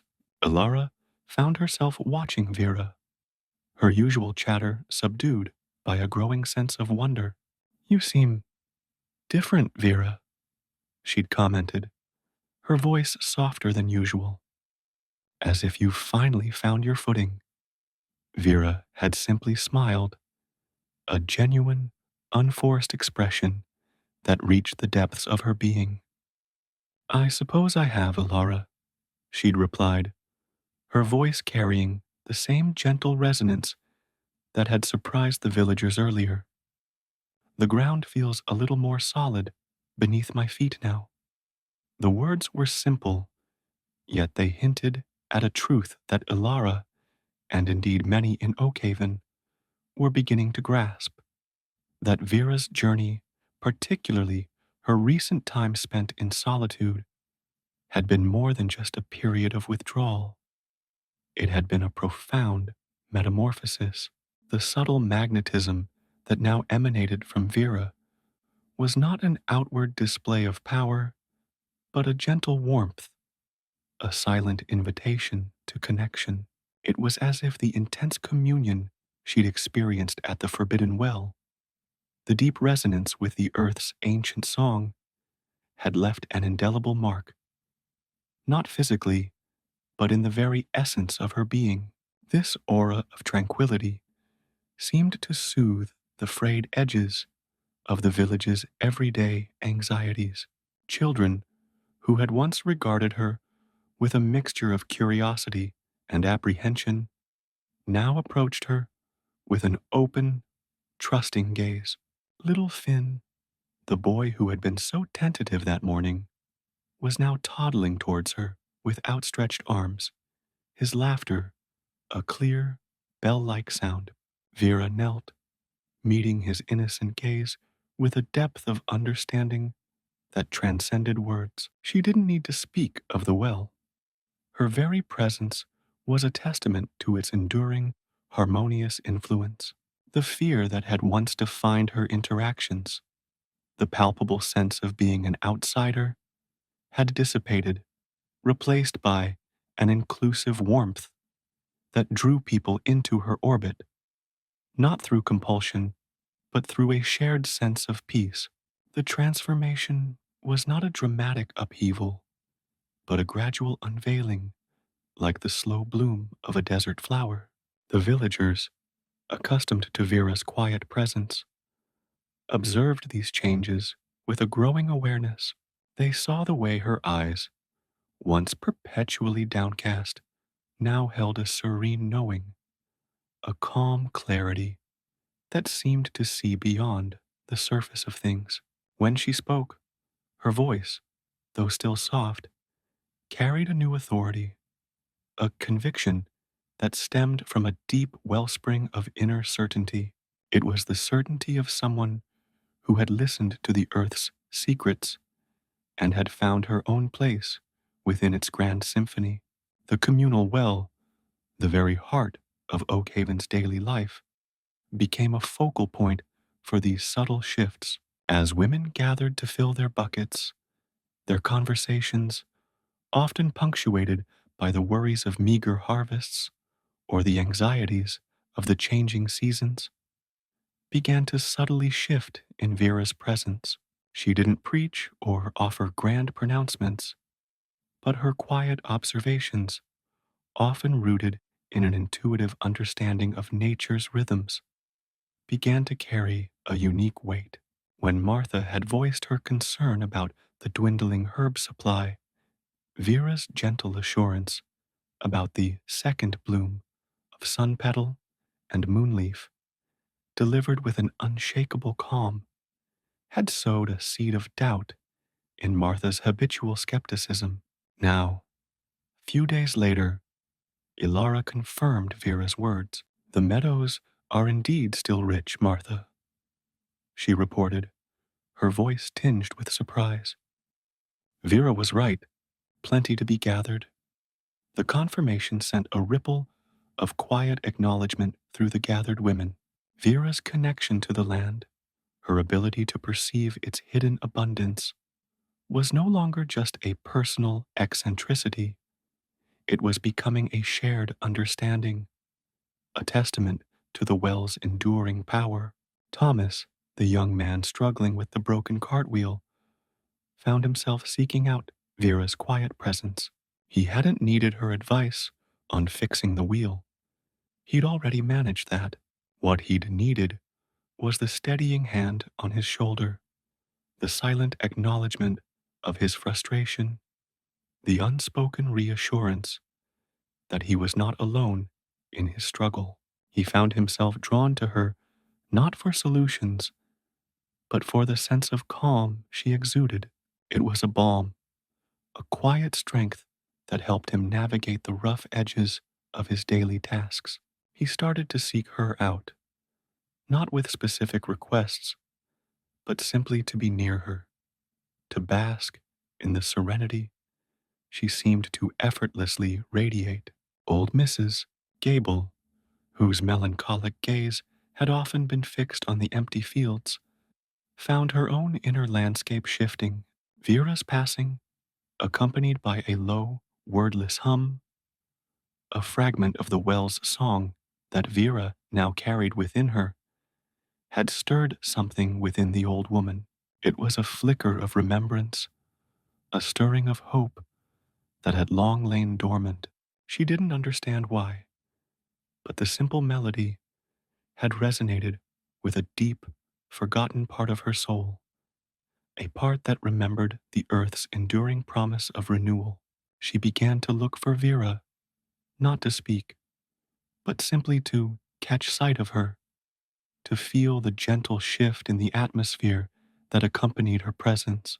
The village square, usually a place of bustling activity and often anxious chatter, felt different when Vera was there.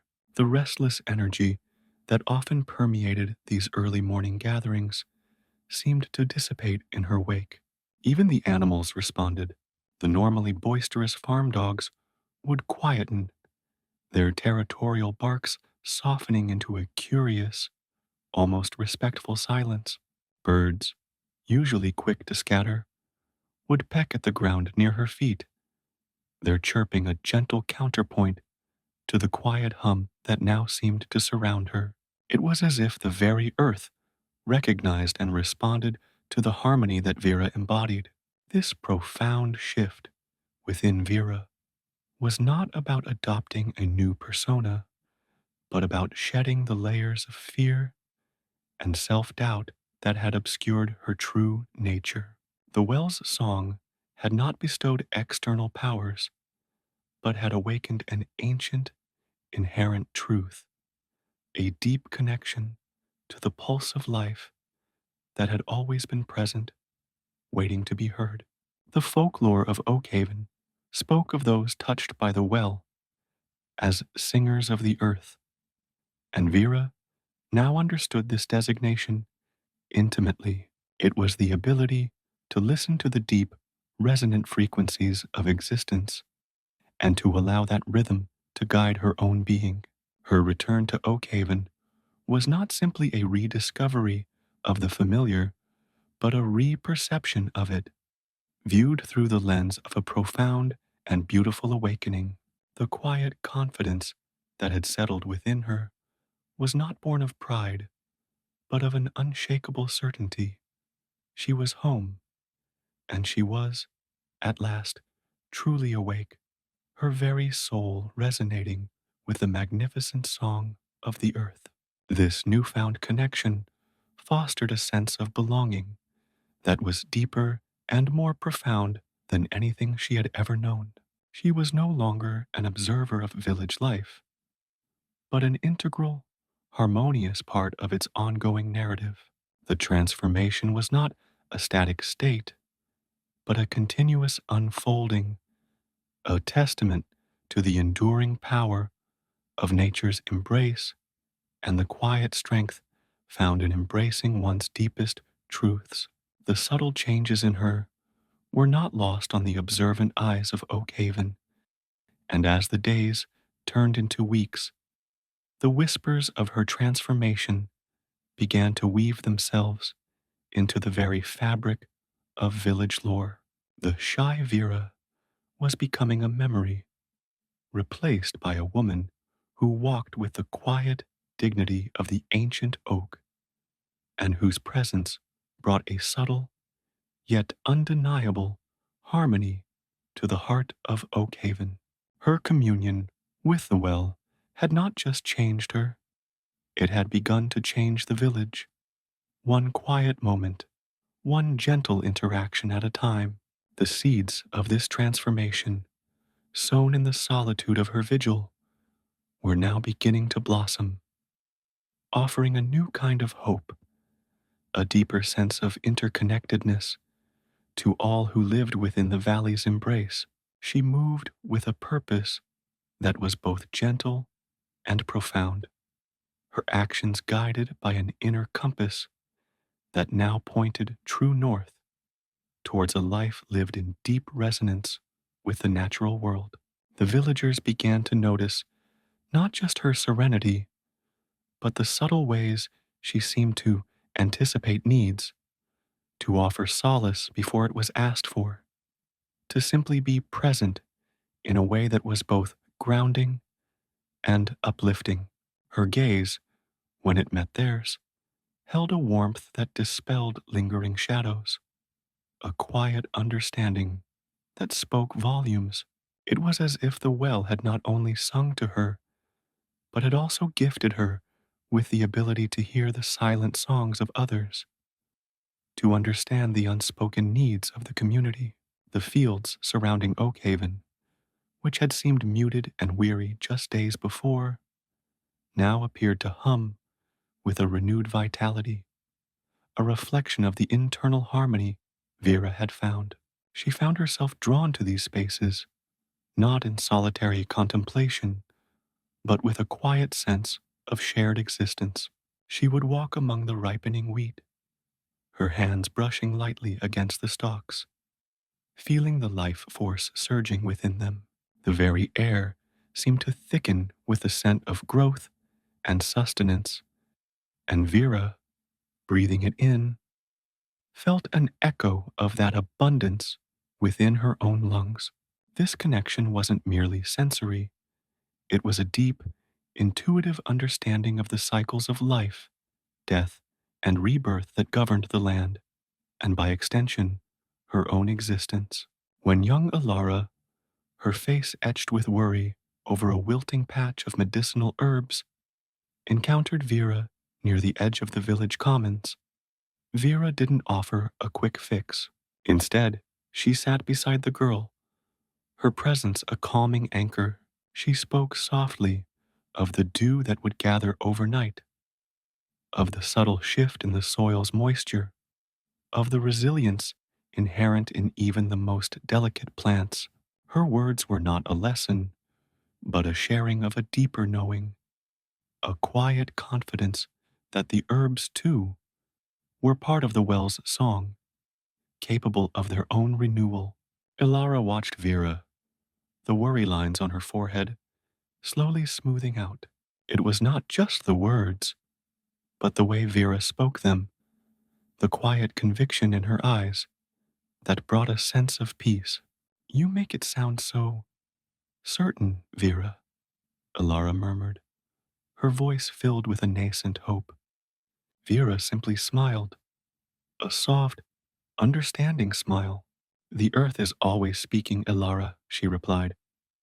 We just need to learn to listen.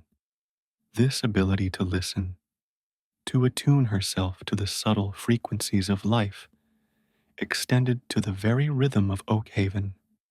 She noticed when the usual playful bickering between the smith and the miller became tinged with genuine frustration, or when the laughter of the children lacked its usual uninhibited joy. In these instances, her presence acted as a gentle catalyst for recalibration. She wouldn't intervene directly, but her quiet, harmonious aura seemed to soften the edges of discord, creating a space for understanding to emerge. A shared glance with the smith as he passed her, a soft hum as she tended her small garden near the miller's cottage. These were the subtle ways she wove herself into the village's tapestry, reinforcing its strength, not by imposing order, but by fostering a deeper sense of shared resonance. The villagers began to observe these patterns, not with suspicion, but with a growing sense of gratitude. Vera, once a figure of gentle pity, was becoming a source of quiet strength, a living testament to the enduring power of the earth's deep harmonies. Her transformation was not a solitary triumph, but a subtle ripple that began to spread, touching the lives of those around her, reminding them in their own quiet ways of the profound interconnectedness that bound them all together. The whispers of her changed nature, once hesitant murmurs of surprise, were now evolving into tales of quiet wonder, stories of the woman who walked with the song of the earth in her soul, and whose very presence seemed to bring a renewed sense of peace and belonging to Oakhaven. The well that sang at midnight remained, its waters deep and its song a mystery to most. Yet, for Vera, it was no longer an object of fear or superstition, but a sacred place of deep connection and self-discovery. She understood that the well's song was eternal, a recurring melody that sought out souls receptive to its ancient power. Her communion was not an end, but a beginning, the opening of a channel through which the well's potent, transformative music could continue to flow, weaving its way into the fabric of her life and perhaps subtly influencing the world around her in ways yet unseen. The quiet resonance of the well's song had become an intrinsic part of Vera's being, a deep internal hum that vibrated with the earth's own lifeblood. It was a constant, gentle reminder of the profound communion she had experienced, a state of grace that had irrevocably altered her perception of the world and her place within it. The fear that had once clung to her, a persistent shroud woven from the village's whispered tales and her own deep-seated anxieties, had finally receded, replaced by a serene acceptance and a burgeoning sense of belonging. The well was no longer a forbidden place, a source of dread, but a sacred fount from which she drew a quiet, inexhaustible strength. Its song was not a command nor a burden, but a gentle invitation to a life lived in a deeper harmony with the natural world, a symphony of existence that she now understood herself to be an integral part of. This awakening was not a sudden, explosive event, but a gradual unfurling, much like the slow, deliberate opening of a tightly furled bud to the sun. The villagers, in their own way, were witnessing this unfolding, their initial surprise at Vera's transformed demeanor giving way to a quiet, pervasive wonder. The hesitant glances that had once followed her through the cobbled streets were now imbued with a different kind of curiosity, a respectful observation of a woman who seemed to carry an inner light. Old man Hemlock, his hands gnarled from years of tilling the soil, often paused his work to watch her as she passed. He'd seen many changes in Oak Haven over his long life, but Vera's transformation was unlike any other. It wasn't a change of outward appearance, but a fundamental shift in her essence, a quiet radiance that seemed to emanate from her very soul. There's a stillness about her now, he'd confided to his wife one evening, his voice low and thoughtful, like a deep pool that's finally settled, reflecting the sky true. The well's song, though largely unheard by others, had become Vera's inner compass, guiding her actions and shaping her interactions with a newfound grace. It was in the way she tended to her small garden, coaxing life from the earth with a tender, intuitive touch. The wilting herbs she'd once nurtured with a desperate hope now flourished under her care, their leaves vibrant, their scent richer, as if they too had been touched by the well's restorative melody. When Martha, the village elder, known for her sharp tongue and even sharper eye for blight, had lamented the poor growth of her prized moon petal, Vera had offered not a solution, but a shared moment of quiet observation. She'd simply knelt beside Martha's struggling plants, her fingers tracing the delicate veins of a leaf.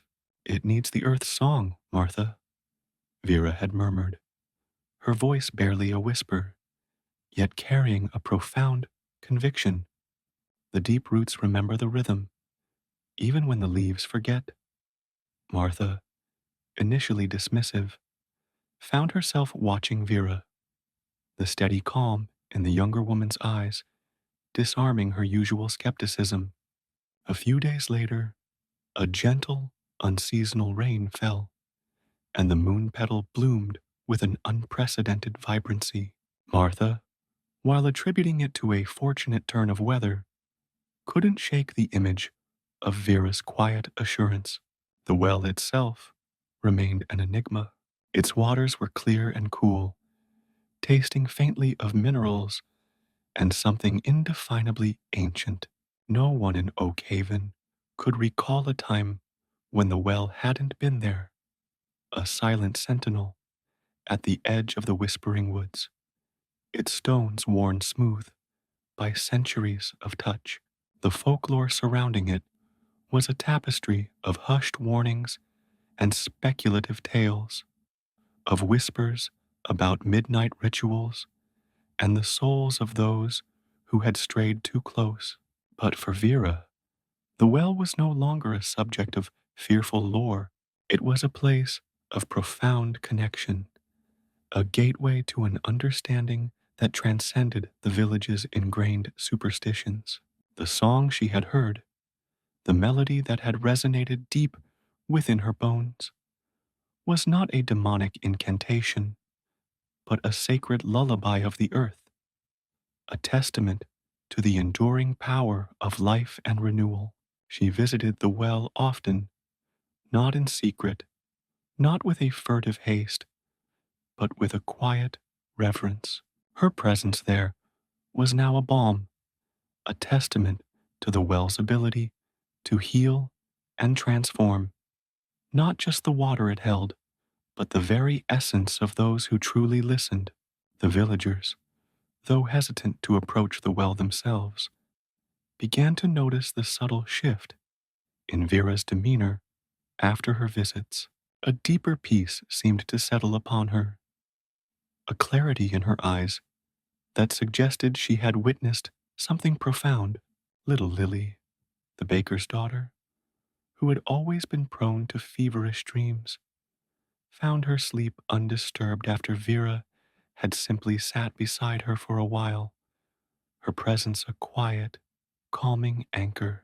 The child, waking refreshed, had mumbled about a beautiful song she'd heard, a melody that had chased away the shadows.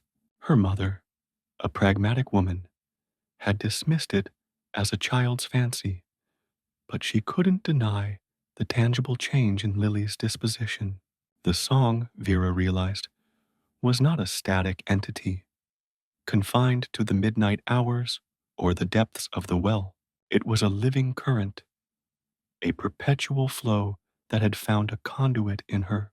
She carried it within her, a subtle resonance that influenced her every interaction. When she spoke to young Thomas, who was struggling with his father's failing eyesight and the mounting anxieties of managing the farm, her words were not filled with platitudes or advice, but with a quiet understanding that seemed to acknowledge the weight on his shoulders. "The harvest will come, Thomas," she'd said, her voice soft as she passed him on the path. "The earth remembers its promise, even in the leanest of times. Trust in the turning of the seasons."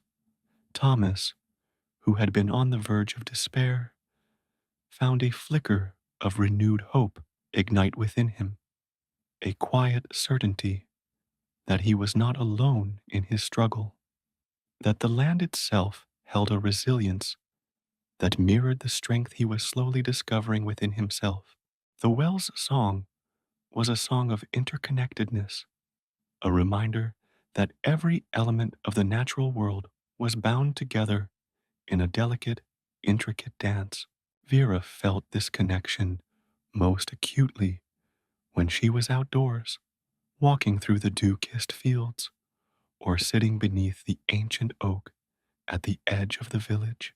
The rustling leaves seemed to whisper fragments of the melody, the babbling brook, a shimmering echo.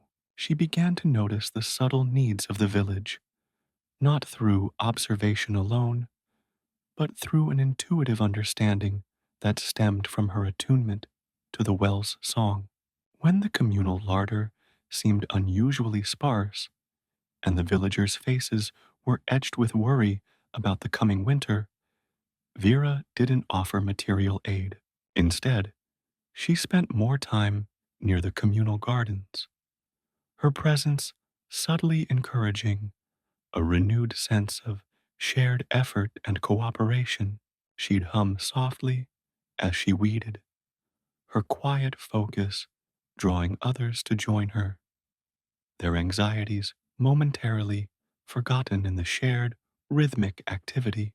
The gardens, under this renewed collective care, yielded a surprisingly bountiful harvest, a testament, many whispered, to Vera's unspoken influence. The well's song was also a song of memory, of ancestral knowledge passed down through the very earth. Vera found herself recalling forgotten fragments of her grandmother's stories, tales of the land and its spirits that she had once dismissed as mere folklore. Now, these stories resonated with a deep, undeniable truth, their words imbued with the same ancient power she felt emanating from the well. She remembered her grandmother speaking of the earth song, a melody that guided the growth of plants and the flow of rivers, a sacred music that could be heard by those with open hearts and listening ears. It was as if the well had unlocked a vault of ancestral wisdom within her, allowing her to access a heritage she had never truly understood. This understanding led her to revisit the places her grandmother had spoken of with reverence: the sun-drenched clearing where the wild strawberries grew thickest, the shaded grove where the healing moss carpeted the stones. In each place, she found a resonance, a subtle harmony that echoed the well's song. The air in these places felt charged, alive, and Vera, walking through them, felt a profound sense of homecoming. She wasn't just a resident of Oakhaven, she was a descendant of the very land, her spirit intertwined with its ancient rhythms. The villagers, observing these changes in Vera, began to see the well not as a source of potential danger, but as a place of quiet, benevolent power. They didn't dare approach it themselves, the ingrained fear too deep, but they looked to Vera, who seemed to embody the well's gentle strength. When a child wandered too close to the edge of the woods and became lost, it was Vera, guided by an inner sense of knowing, who found the child, not by searching frantically, but by following a feeling, a subtle pull that led her directly to where the frightened child huddled beneath a thorny bush. She didn't recount a tale of supernatural guidance, but simply explained that she had a feeling the child was near the old mossy rocks. Her quiet certainty, her calm demeanor, reassured the anxious parents more than any explanation of her own transformation might have. The well's song continued, a persistent, life-affirming melody that Vera now carried within her soul. It was a constant reminder that the world was far more interconnected and magical than she had ever imagined. Her transformation was not a singular event, but an ongoing journey, a continuous attunement to the earth's ancient harmonies. The well remained, its waters deep, and its song a mystery to most. But for Vera, it was the source of a profound and enduring connection, a testament to the hidden music that sustained all life, a music she was now learning to sing herself, quietly, beautifully, in the heart of Oakhaven. The well had sung to her, and in doing so, it had awakened her to the endless song of existence, a melody that promised to shape not only her life, but the very essence of the village she called home. The subtle shifts in her, the quiet radiance, the intuitive understanding, were all echoes of the well's enduring power, a power that was not meant to be feared, but to be heard, to be embraced, and to be woven into the very fabric of life. Vera, the once timid girl, was now a conduit for this ancient music, a living testament to the fact that sometimes the most profound transformations begin in the quietest of places with the deepest of songs.